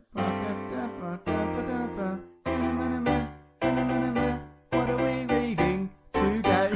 What a delight that Dave Warneke is. Isn't he, though? Yeah. I like him because he doesn't like me. It makes me like him more. Oh, yes. You know? Yeah, sure, you have to win over his love. Exactly. Which you never will. I don't think I'm going to be able to. I don't think you could. Yeah. Instead, James, I read one thing. Yeah. I read the first 4 issues. It's of a 5-issue series because the 5th issue isn't out yet. Yeah. But it's Superman, the Kryptonite Spectrum. Oh, you did? Because you talked about this last week. I did talk about it last week. So it's by W. Maxwell Prince, Martin Marazzo, and Chris O'Halloran. Whoa. And they were previously behind, and I think they are still doing a series called Ice Cream Man. Oh, yes. Which is ongoing sort of one-shots, horror one-shots. But it's I would say Superman, the Kryptonite Spectrum is in the spirit of All-Star Superman. Yeah. But it's also its own thing. Like, it's really good and fun. That art reminds me of Yeah. Kind of, and it's very kind of like, 1960s pulp, gold and Silver Age Superman, I would say. Yeah. And just goes in a bunch of crazy directions and a bit meta-fictional and also just a lot of fun. Yeah. I would say, yeah, it's great. Really good and fun and silly. Batman's in it. Should I wait for the whole thing? Well, there's only one more issue, so yes. When's that out? Don't know, probably next month. I'll wait. Yeah, just wait. Just wait. I'm waiting. Just wait. How many horses should I hold? All your horses, All of man. my horses. All your horses. But it's basically, and I think we mentioned this last week, Superman discovers the existence of 4 new kryptonites. Yeah. And he's like, well, better test them all on myself just to see what'll happen. Because I want to do it before any of the villains get a hold of more of this kryptonite. See what's up. See what's up. That's like finding a bunch of new drugs and being like, I'm going to try all these different drugs. Try all the different drugs See, these before drugs the bad guys get to make the me drugs. do drugs. Exactly. That's right. Yeah. Anyway, really good and fun. Right, okay. Are they like longer issues or are they like 30 pages each? They're what's like 36 Okay. ish. So slightly longer maybe than a regular comic, maybe potentially? Little bit Who does longer. the art, did you say? It is Picasso. Martin Pablo Marazzo. Okay. Yeah, and Chris O'Halloran on I colours. saw Martin Marazzo do something else recently. Oh. Well, I read, and this is for our upcoming book club episode. Oh, yes. On your recommendation. We should do this for Book Club, by the way, but as soon as Oh, it's absolutely. finished. I'd be definitely up for that. Iron Man the Stark Rocks on War, which is the latest Iron Man run. It's the first 5 issues. Mm-hmm. And lo and behold, it's Tony Stark. He's in it. He's in up to his bloody neck, isn't he, Mason? That's right, yeah. In trouble. He just got his company back, and guess what? He's lost his company Got his again. company immediately. I hope he doesn't succumb to alcoholism. Yeah, I hope he doesn't. I hope he doesn't have to struggle with that. I hope he doesn't have to build a new Iron Man armor. with a You big love sword. that. Yeah, I did. And it was good when he did it. Yeah, nice. So I enjoyed that, but we'll talk about that more in depth in an upcoming episode. That's right. And I watched the first few minutes of Stranger Things. Okay. And I'm like, I'll get to it. Maybe we'll talk about it more next week. But All right. it they showed the recap, and I'm like, Uh-huh. okay, hang on. So how long is this? It's like 3 years. I can't remember since the last one. Uh-huh. And I'm looking at this, and I'm like, I don't remember a lot of this. And then it's We won't know this for real. I'd forgotten forever. the town got destroyed Did it?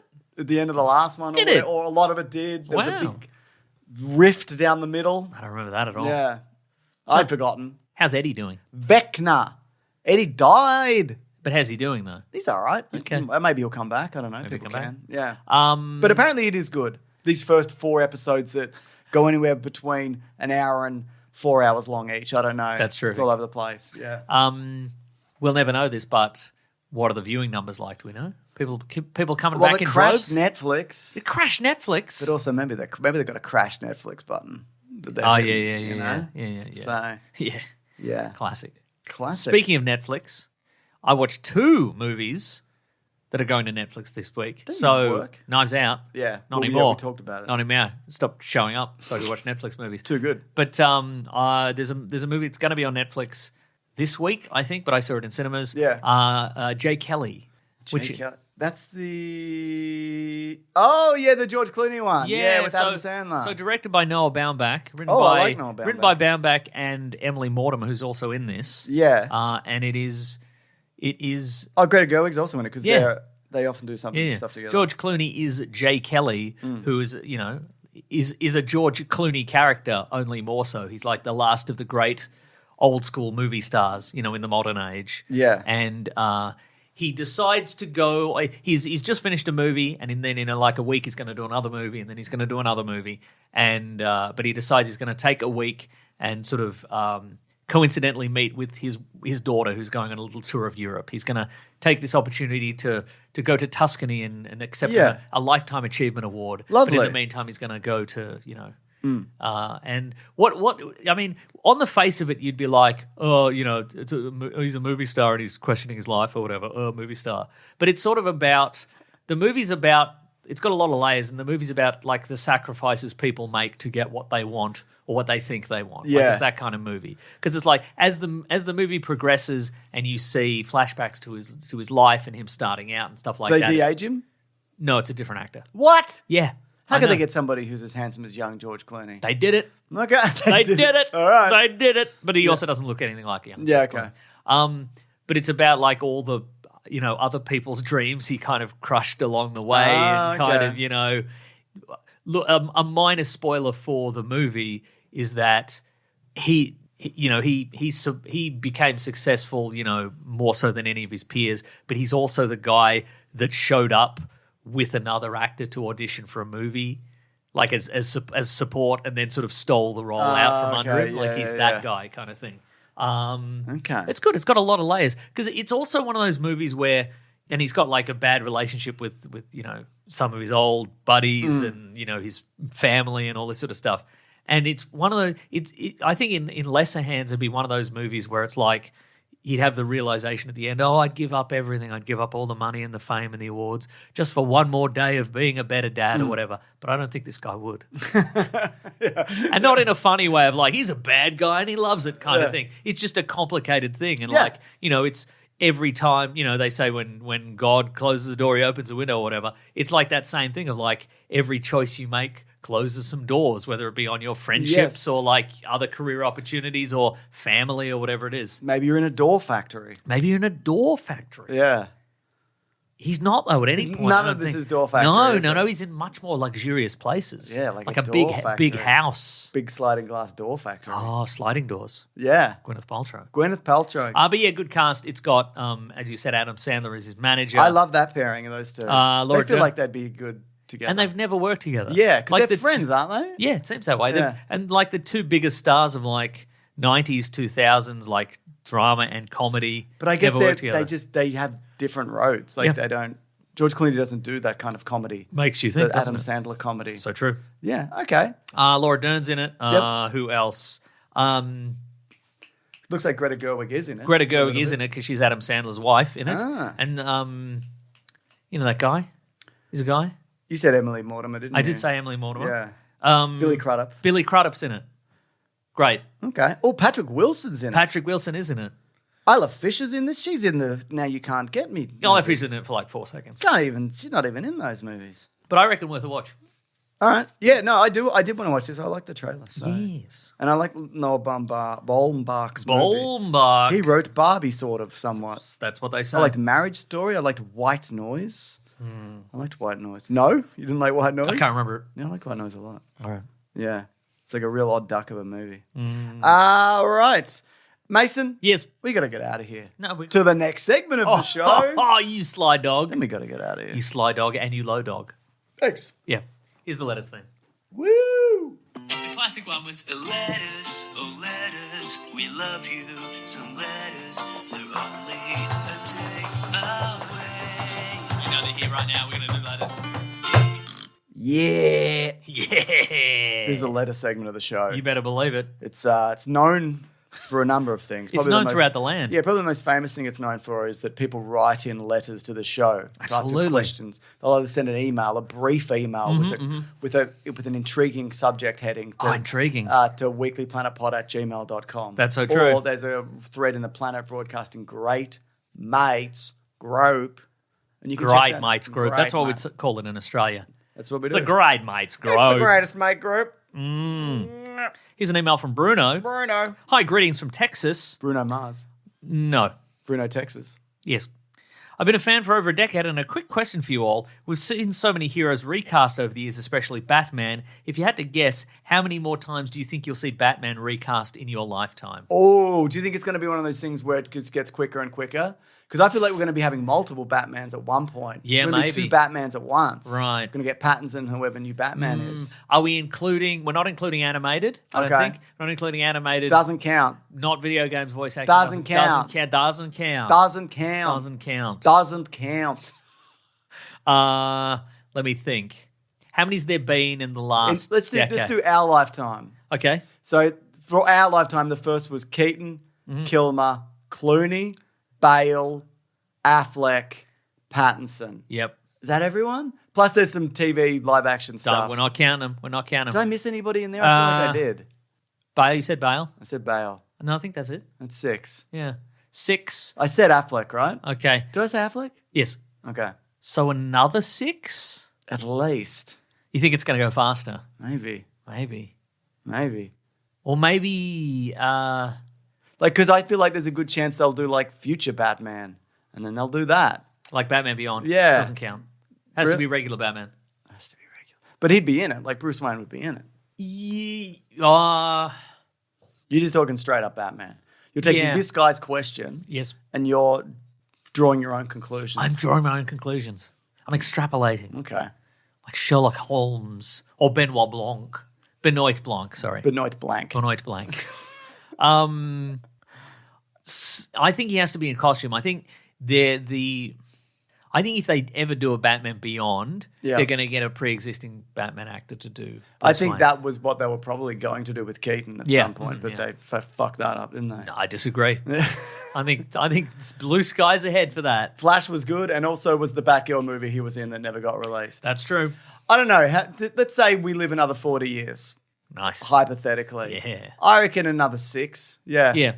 In that time period. And that's if we do live another 40 years. That's right. But let's say we live another 10 years. Yes. I'd say it's also going to be 6 in that time period. You think so? Wouldn't it be interesting if you got told how you're going to die by how many Batmen are, like for a fortune teller, how many Batmen there's going to be? That would be great. And you'd just be constantly looking at variety for... That's right. Oh shit, this actor quit. Oh no. No. Does that count? Yeah. Did he film any of it? Does filming the screen test count? Yeah. Oh, God. Or what if, the world ends and there's no more Batman movies and then you're around forever? Oh, no. Yeah. That'd be good. No, that's bad. You're immortal. Oh, no, but then what would happen? I think you have to count people reenacting old Batman movies by, a dumpster fire or whatever. Christian Bale did in Rain of Fire. Yeah, Rain exactly. of Fire movie. Yeah, that's right. Yeah. I'm going to say 6, but it could be more. Because I think there's going to be concurrent Batmans. We're probably going to get multiverse Batmans. Oh, that's true. Blah. But does that even count? No, I think...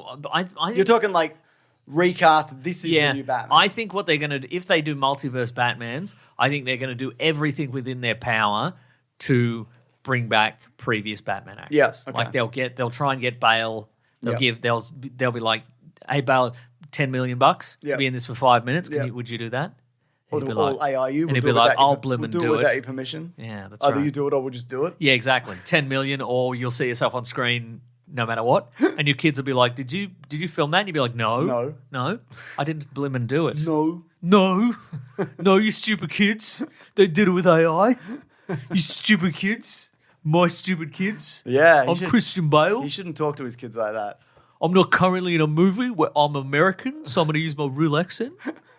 Just what I sound like. Was he from Wales? Yeah, I think he's Welsh. Okay, right. Yeah. All right then.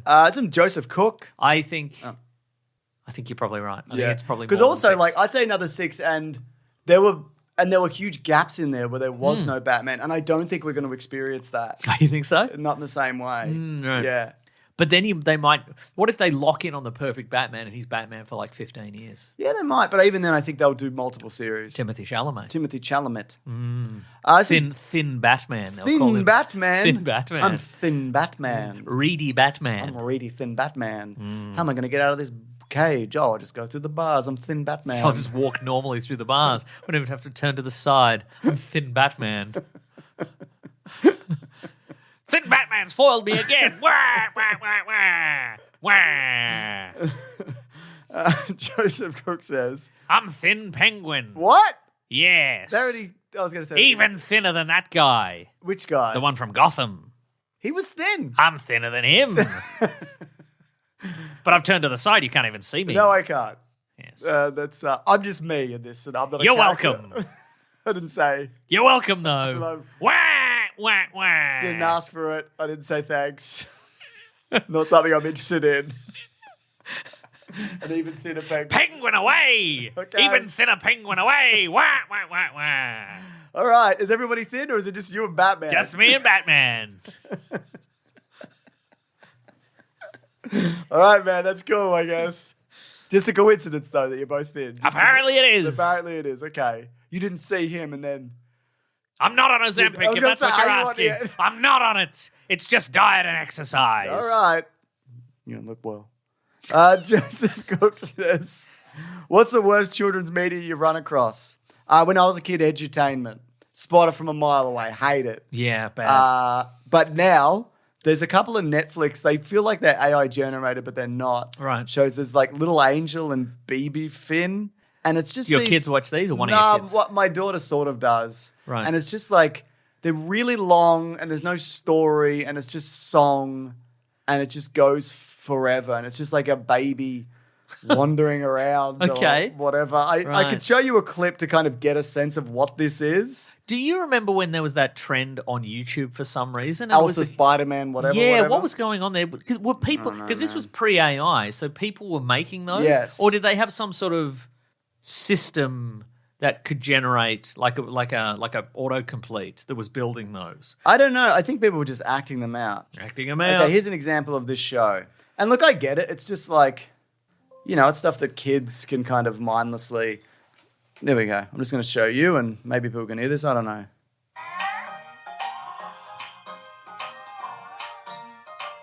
It's sort of Pixar-esque, isn't it?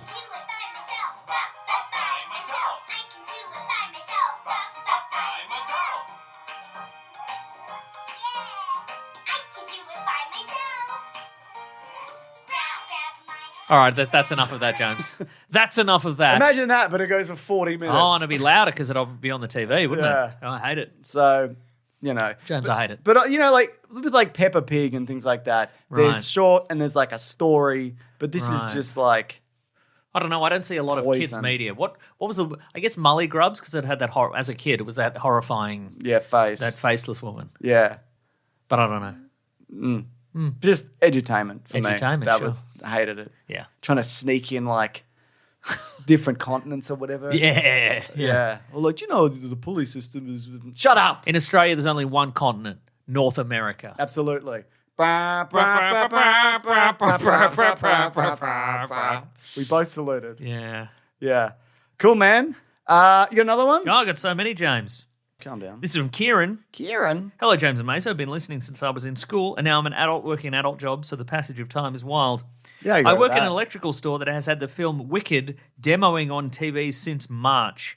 By my rough calculations, that means it plays 15 times a week, and by this point, I've seen the film 550 plus times since it released. My question is, have you ever seen a movie that many times that has made you unable to watch the actors in anything else? Currently, I'm unable to watch anything with the Wicked cast without getting PTSD. That's terrible. Yeah. Why is that happening? That's crazy. Who's in charge of this? Because it doesn't even look that good. Doesn't look that good. And why? Is it a DVD? Is it on streaming? It must be. Do you reckon it's on a hard drive and it's just looped? Oh, maybe it's just the only thing on the hard drive and it's too difficult to unplug the hard drive and put a new thing on it. That's torture. Probably the manager did it at home. Yeah. He put the file on the thing and then brought it to work. And now it's like, well, I'd have to take the thing and take it back home. Does it play noise? I don't have any more information, James. I'd imagine it's on silent, right? That has never happened to me. Right? I know you watched Police Academy 7 like 19 times. I watched Police Academy 6 24 times. Yeah. I haven't seen Police Academy 7 more than once. Okay, great. No, I don't really have anything that's even close to what you're talking about. No. That's crazy, no. Yeah. I'm fascinated by people who can see a movie that many times. Yeah. Like, isn't there that famous photo of Brie Larson and she's meeting a fan who's watched the first Captain Marvel? Like, he's watched it 100 times or whatever. That is famous. It's too many times. Yeah. And let's be real, it's not that good. I'd be like, it's all right. But it's it's fine. It's not 100 No, times, it's absolutely is it? not. No movie's 100 times. No. Do you think Brie Larson, upon meeting that person's like, there are other movies, I did this. I've broken this person. Yeah, that is, well, exactly right. Yeah. Do you think a person like that also watched a prior movie 100 times? Or do you think they were completely normal up until Captain Marvel came out and then they're like, snap? No, I think they've probably got that in them. They got that dog in them and they've been doing that for a while. Okay, right. If I had to say. Okay. Yeah. Well, that's all right. That's better for Brie Larson, I think. I think so. Because otherwise it's like, it should be like, have you watched any other movies 100 times? No, just this one. You'd be like, yeah. All right. I mean, also, like, this is probably the same for you. When I was a kid, and I don't think it's just because we had, like, less media, but I would just watch movies again and again. Like, I watched Terminator 2, like, 400 times. Oh, absolutely, yeah. And I could still watch it now. But... You got to space it out. Yeah. Yeah. For me, I'd be like, There must be other movies that I've got to watch before I watch Captain Marvel for the 101st time. Yes, and there is. There's Captain Marvel 2, The Marvels. Captain Marvel 2, The Marvels. Wow, a wild thing to happen to you. Yeah. And by the way, you should intervene. Stop whatever stop it.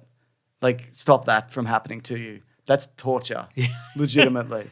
Yeah. Nathan Gonzalez says, what were the best Christmas gifts you guys remember getting as young lads? Mason, you got any favorite Christmas gifts from Santa Claus? So that's Santa Claus. I mean, obviously the gift of friendship. He didn't give me that. I made that myself. Through socialization? Socialization. Okay. I've got a couple mine come to mind. Here's the photo of the man. This guy saw Captain Marvel 140 times. Shouldn't have. 140? 140 times. All right. In cinemas? I mean, don't know. Let's assume yes. I can't. Yeah.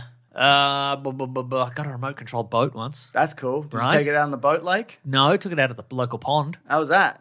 Good, really good. Were you worried that it was going to run out of batteries? And then Yes, I was. I'd be worried the whole Because time. back in the day, the batteries in those things lasted like 10 minutes. Yeah, you don't. And it doesn't give you a little meter. No, it doesn't give you a meter. Yeah. It doesn't give you a meter. You don't have a little screen or nothing. Yeah. Right? You would just be you'd just be on the pond, and then it would stop in the middle of the pond. You're like, boy, I hope the tide brings that back. Yeah. Because otherwise, you're gonna have to walk into the The pond. tide again. of this pond. The tide of the pond. Yes, the pond tide. Yeah. I love a remote control car as a kid. Do you prefer the sticks or the wheel? Sticks. Sticks Wait. I like the wheel. Yeah. There's got to be a better way. There's got to be a better way. Because the old remote control was like one stick was forward and backwards, and one stick was left and right. Yeah. Give me a steering wheel and a. I guess that's what. That's what the little wheel Okay, is. then I guess the wheel then. Yeah. But there's got to be a better way. It's a wheel and a trigger. I should have to be like, car, go forward. Like I do in my real car. Like you do in your real car in real life. Yeah. For me, I remember getting a full-size Voltron. Oh, yes. And I think it was secondhand. My parents would like, I don't care. Voltron was incredible. And I got an Atari Lynx. And I was Nice. like, this is the best thing that's ever happened to me. Nice. And that feeling has never been matched. It's a shame. I know, because it's not that good. You could see a Captain Marvel 140 times. True. I mean, I can buy a PlayStation 5, but like, You already have one. exactly. There's one literally. There's one in this literally room. I can see on it. on the ground. Yeah, that's all right. It's good. That's my, that's the PlayStation 5 I use for a stand of my other PlayStation 5 that I put on top of it. Oh, yeah. Just in case one of your PlayStation 5s isn't tall enough. Exactly. Yeah. You get it. I get it. I've gone Rob Mac mad, Mason. It seems like you mad have. with power. Yeah. Any other gifts you remember getting? The gift of friendship. Yes. Wait. Wait a minute. Go on. No, that's all right, I guess. I'm going to give you the gift of letting that go. You're really pissing me off. Yeah, nice. That's what friends are for. Here's one more email from Niall. Niall? Hi, Guy. Niall, Texas. After last week, I need you to go through every sexiest man alive and figure out if it was the right choice. All right, no problem. I think you'll love 2016. I know this one. I know exactly what you're talking about. Is it Johnny Depp? It might be. but Johnny I'm- Depp's definitely in there. Sexiest All right. man. And we are qualified for this. Yep. We're definitely qualified for this. I mean, we could do a whole episode on this, but why don't we do from 2010 up? Okay, let's do There's it. too many of these. Let's skim them. 2010 was Ryan Reynolds. Do they also do sexiest women alive, or is that does nobody care about that? It's only sexiest men I alive. think all women are beautiful. But let me be clear, not all men are beautiful. Some are real uggos. That's very true, isn't it? But not the ones you think. No. Ryan Reynolds, 2010. Yeah, that makes sense.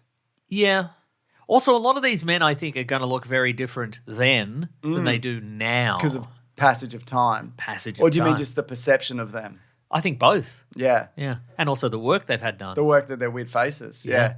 Yeah. And then we've got, well, speaking of, people are 2011, Bradley Cooper. That's pre...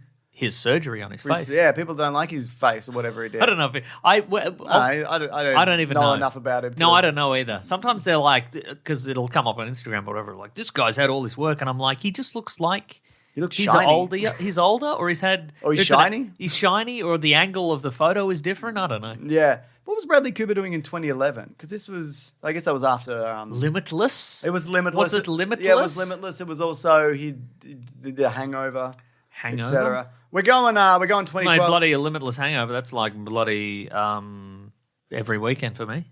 Is a it? Limitless Hangover, yes. I- Limitless was 2011. Yes. Yeah. 2012 was Channing Tatum. Seems right. Makes sense. 2012. When was he doing Magical Michael? That was there that year, actually, I think. I know it. I know movies. Yeah. He done Magical Michael, The Vow, and 21 Jump Street. Okay. He said, my first thought was... That was a big movie. He said, my first thought was, y'all are messing with me. Well, that's the humble that we associate with the sexiest man alive. This is a fun one. 2013 is Adam Levine. Nah. Of Maroon 5 Yeah. fame. Okay. Never. Dork. Wow. Just because of his dork tattoos? Is that Yeah, why? that's part of it. Is it that all his tattoos, if you zoom in close enough, they just say tattoo on them? It's just a tattoo of an anchor or whatever, and it says defaulttattoo.com on it. It's an honor he took with a grain of salt, he said. Oh, yeah. I'll just throw it in the pile with all my other awards. Yeah. You feel like you owe it to be kind of self-depreciating about it because it is an iconic thing, but also silly. It's going to hit me when I'm constantly the butt of every joke every friend and family member makes in the next 20 years of my life, but I'm ready to handle it. I didn't even know you were this. I mean, maybe your friends and family do. What about this one, Mason? 2014. It's a Chris Hemsworth. It's a long-haired Chris Hemsworth. Oh, hell yeah. I would say. Australia's own Chris Throw him in Hemsworth. there. You give that to him now. Byron Bay's own Chris Hemsworth. Yep. Home and Away's own Chris Hemsworth. Home and Away's own. 2015 was David Beckham. David Beckham. Yep. Lovely fellow, it seems. Seems all right. Seems like a nice fella. Lined up to see the Queen's body or whatever. Did he? Yeah, he was in the line all yeah, day, great. all night or whatever. Now, the 2015, this is the one that he was like, what about this 2016. one? 2016. Oh, no. This is great. There you go. Oh, The Rock. It's The Rock. Wow. I don't know. He's not that. I mean, we don't know the people who are into... Nobody's into The Rock. Interesting. Do you Isn't know he any- married with multiple children? He's been married a couple of times, I think. Okay. But I don't know. He's just not... It'd be like calling Arnold the sexiest man alive. It's like, yeah, he's handsome, he's big, but like... He is big. You know, he cheated on his wife. Sure. That's an okay thing to do, apparently. Oh, this is a fun one. Yeah, but I mean, you know, I'll tell you what. At this point in his life, he's probably That was probably peak. Peak of the career, and he's probably Yeah. being charismatic in probably interviews. being and stuff. charismatic. Being charismatic in interviews, you know. Absolutely. We got a 2017. We got a Blake Shelton. I don't really know who that is. No. You know what's interesting about Is all he musician? Maybe. TV presenter. Sometimes they'll throw in a TV presenter. Country star. Is he? All right. Yeah. No, good on him. Did it big. Like, wow, we're down to somebody who is somewhat symmetrical, all kidding aside, blah, blah, blah. He's always married to Gwen Stefani. Got to say, man, they're making a lot of the white decisions here. Oh, no, here we go. Like The Rock. Yeah, like The Rock. Idris Elba. There we go. 2018. Yes, 100%. Yeah. I agree. No disagreements there. Yeah. I just saw Blake Shelton's face and I'm like, that's the whitest man I've ever seen in my life. 2019. You're sitting across from me, James. Yeah. Wow. Stand by. 2019, John Legend. Yeah, okay. Yeah. I mean, Idris Elba, I've never John heard- Legend, I've never heard Blake Shelton. I don't think Are these I've- even the same species? Do you know what I mean? I've never heard a John Legend song. Yeah. Maybe he's all sexy in it. Maybe he's all sexy. Probably all sexy in it. He's got that song that goes, I'm too sexy for my shirt. So that's a good song. Yeah. This one I hard agree. 2020, Michael B. Jordan. Nice, good. Yep. Not Michael Jordan, just to be clear. Sure. Yeah. 2021 might be controversial. Paul Rudd. I mean, I like it. No, that works. Yeah. Very genial. Good-looking, genial, Good-looking, handsome, movie star. funny. Abs. Abs sometimes. Was that Ant-Man era? It would have been. 2021. Yeah. So that's post-Endgame. And then 2022, it just says Kevin Rudd. It says Kevin Rudd. Kevin Rudd, former Prime Minister of Australia. Recently married Anthony Albanese. Albo. 2022, Chris Evans. Feels late, Doesn't it, though? but yeah. I agree. But when was Knives Out? Before 2019. Was it? Yeah. This was his Ghosted era. Chris Wow. Evans, which is the worst era of Chris right. Evans. So here's the Chris thing. I don't disagree. Handsome, charming. Sometimes I reckon. Feels like a lifetime achievement award of being handsome. Yeah, maybe the PR departments are getting involved in it. Like, he's got something to promote. He's got Ghosted to promote. Oh, yeah. And so Apple's just like, here's a billion. Hey, People Magazine, here's $1 billion. You know? Here's one they're putting out in 2023. Okay. Feels late, but I do agree with it. It's a Patrick Dempsey. Absolutely. That's a lifetime achievement. That's a lifetime achievement, Yeah, being yeah. sexy, having good hair. That's right. 2024, John Krasinski. Nope. Wow. Look at these pictures even. Yeah. See, that says everything to me, Mason. But you I said then. think that feels like somebody. I think they're struggling to find a winner that year. Yeah. And they went, who haven't we given it to? Who could we have given John it to at some Krasinski, point? very charming. He's the world's boyfriend in The Office or whatever. He's the world's boyfriend. World's boyfriend. Let's give it to him. And Yep. people are like, bit late, but all right. Yeah. And of course, this year was Jonathan Bailey, which I also agree with. 100%. First openly gay man. I mean, there might be some other closeted gay men in here. Let me just go through the list. Oh, yeah, there's one. Wow. There's another one, Huh, interesting. which is fine. Huh. Yeah, Well, 8 out of 10. That's interesting. Harrison Ford got it in 98, Did he? which is interesting. Was that Witness? No, that was way after Witness. That was like the one he did with Anne Heche, like that era. Oh, 6 Days, 7 Nights. yeah. Denzel Washington got it in 96. That's a good one. That Brad makes Pitt's had it twice. So it's Richard. You said we're only going to do 15 years. Yeah, I know. I'm just going back. Richard Gere and Sidney Crawford got it in 1993. Nick Nolte. Richard Gere and Sin. Okay. Richard Gere, I mean, that makes sense. Nick Nolte, 92. I'm just going back. Patrick Wow. Swayze, yep. Tom Cruise, 1990. I guess 1990. Sean Connery, 89. What if we went through the sexiest women list and we're just like, Nah. ugly, nah. John F. Kennedy got it in 1988. And the previous year, that RFK Jr.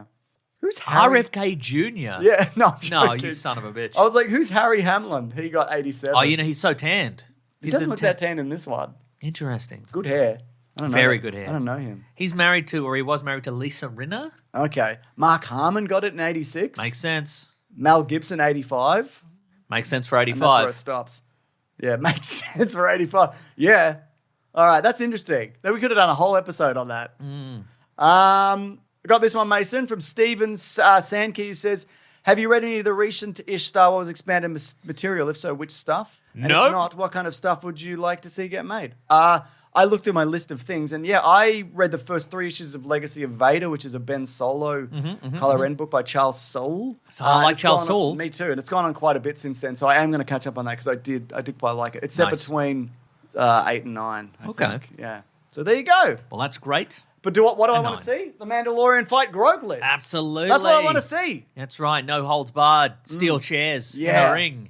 Big Groglet, like you said. That's right. Big and wide. Big wide Groglet. He's like, guess what, Mando? I'm big now. A big wide I'm Groglet. big now, and I'll stomp on you. Yeah. Yeah. This is how I sound now. Forget thin Batman. It's big wide Groglet. That's right. Yeah. That's all the emails I've had. That's all the emails I've had. Wow. Then I think we got to get out of here. Let's get the heck out of here. I got places to be and people Like to out in see. that rain. Yeah, the rain's going now. Rain's going like mad. I should build a tunnel from the studio to the house. An underground tunnel. Are you in? Do I have to do any work? Get to work. Oh, come on, man. Folks, thank you so much for listening. We absolutely appreciate it. Thank you for telling your friends about the podcast because that is how we get new listeners. And thank you for leaving a 5-star review on your podcast app of choice. Helps the algorithm somehow. Yep. But more importantly, if you do it, James will find it. He'll read it out. And it makes me happy. And that's validation For me. for you and him. and the listener. That's right. This is from Donkey Chest from the USA. It says, long-time listener, if you work a job, this is a quote, maybe yes. from one of us or this person, if you work a job for money, that's a job. So true. That sounds like something one of us would say or something one of us would make fun of. So that's good.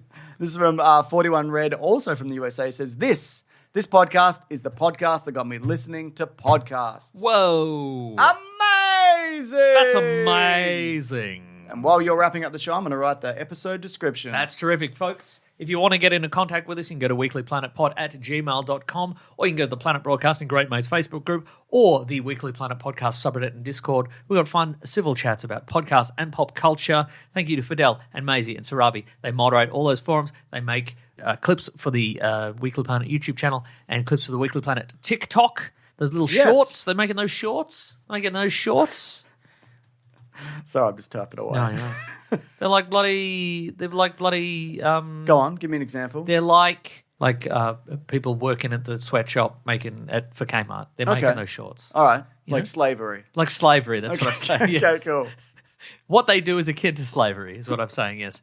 Folks, if you want to follow some people on the socials, you can first follow our friend Rob Collins. He's at Raw Collins on Twitter. He's at The Weekly Planet on Twitter. He keeps you up to date on all things The Weekly Planet. You can follow me on Twitter at Wikipedia Brown and on Instagram, Nick Maso James and Mr. Sunday Movies everywhere. If you want to support the show, you go to patreon.com/Mr. Sunday Movies, chuck in a buck or an amount you'd not miss, or you can go to bigsandwich.co for $9 per month. Bonus podcast, early videos, a video game, let's plays, movie commentaries, all sorts of stuff. We have a good time over there. We do. Thank you to the Brute and the Basilisk and Rackham for all our musical themes. If you want a t-shirt, you go to tpublic.com, you search for The Weekly Planet or Weekly Planet Posts, get an official t-shirt or an unofficial t-shirt. Just go nuts. We don't care. Make your own t-shirt. Make your own t-shirt. Make your own t-shirt. Get one of those big wooden press things. Clunk. Screen Slide, print. slug, give it a slug. Slug some ink on do it. that thing where you tie a shirt up, you bind it all up. And Tie-dye. Tie-dye. and you do Tie-dye, that. That's yeah. that's the one, yeah. That's right. And then when you unfurl it, perfect picture of us. So that's the magic of podcasting, you know what I mean? Yes. Next week, maybe Stranger Things or a different Or a thing. different thing depending on what's out. What is Yeah. out? I don't know, Zootopia? man. Zootopia? I'm not saying that. Zootopia? Zootopia, I'm not saying that. Zootopia? No. Let me check my list of things which I love. Okay, great. Just says Zootopia? It says Zootopia and then Zootopia. Wow. Five Nights at Freddy's. Maybe. And there was supposed to be Wonder Man, but did they push that? Or is that Oh, out? I don't know. Is that No, out? we'd know if it was out. No, I mean, will it come out? Oh. Because I remember hearing it was in. No, it's now been pushed to late January. I see. Thanks a lot, Thanks a lot, Wonder Man. So maybe Five Nights at Freddy 2? I guess. Did you like the first one? We could watch Eternity. Oh, I did Elizabeth want to see Olsen Eternity. and something. Or we could not. We got to wait till January for Song Sung Blue. What's that? It's the one about Kate Hudson and Hugh Jackman. They're in a Neil Diamond tribute band. Oh, yeah. We could skip that, I reckon. Okay. Okay, then. Great. Thanks, everyone. Grab that jam, We're you guys. going. We'll see you next week. Bye. Thanks, everyone.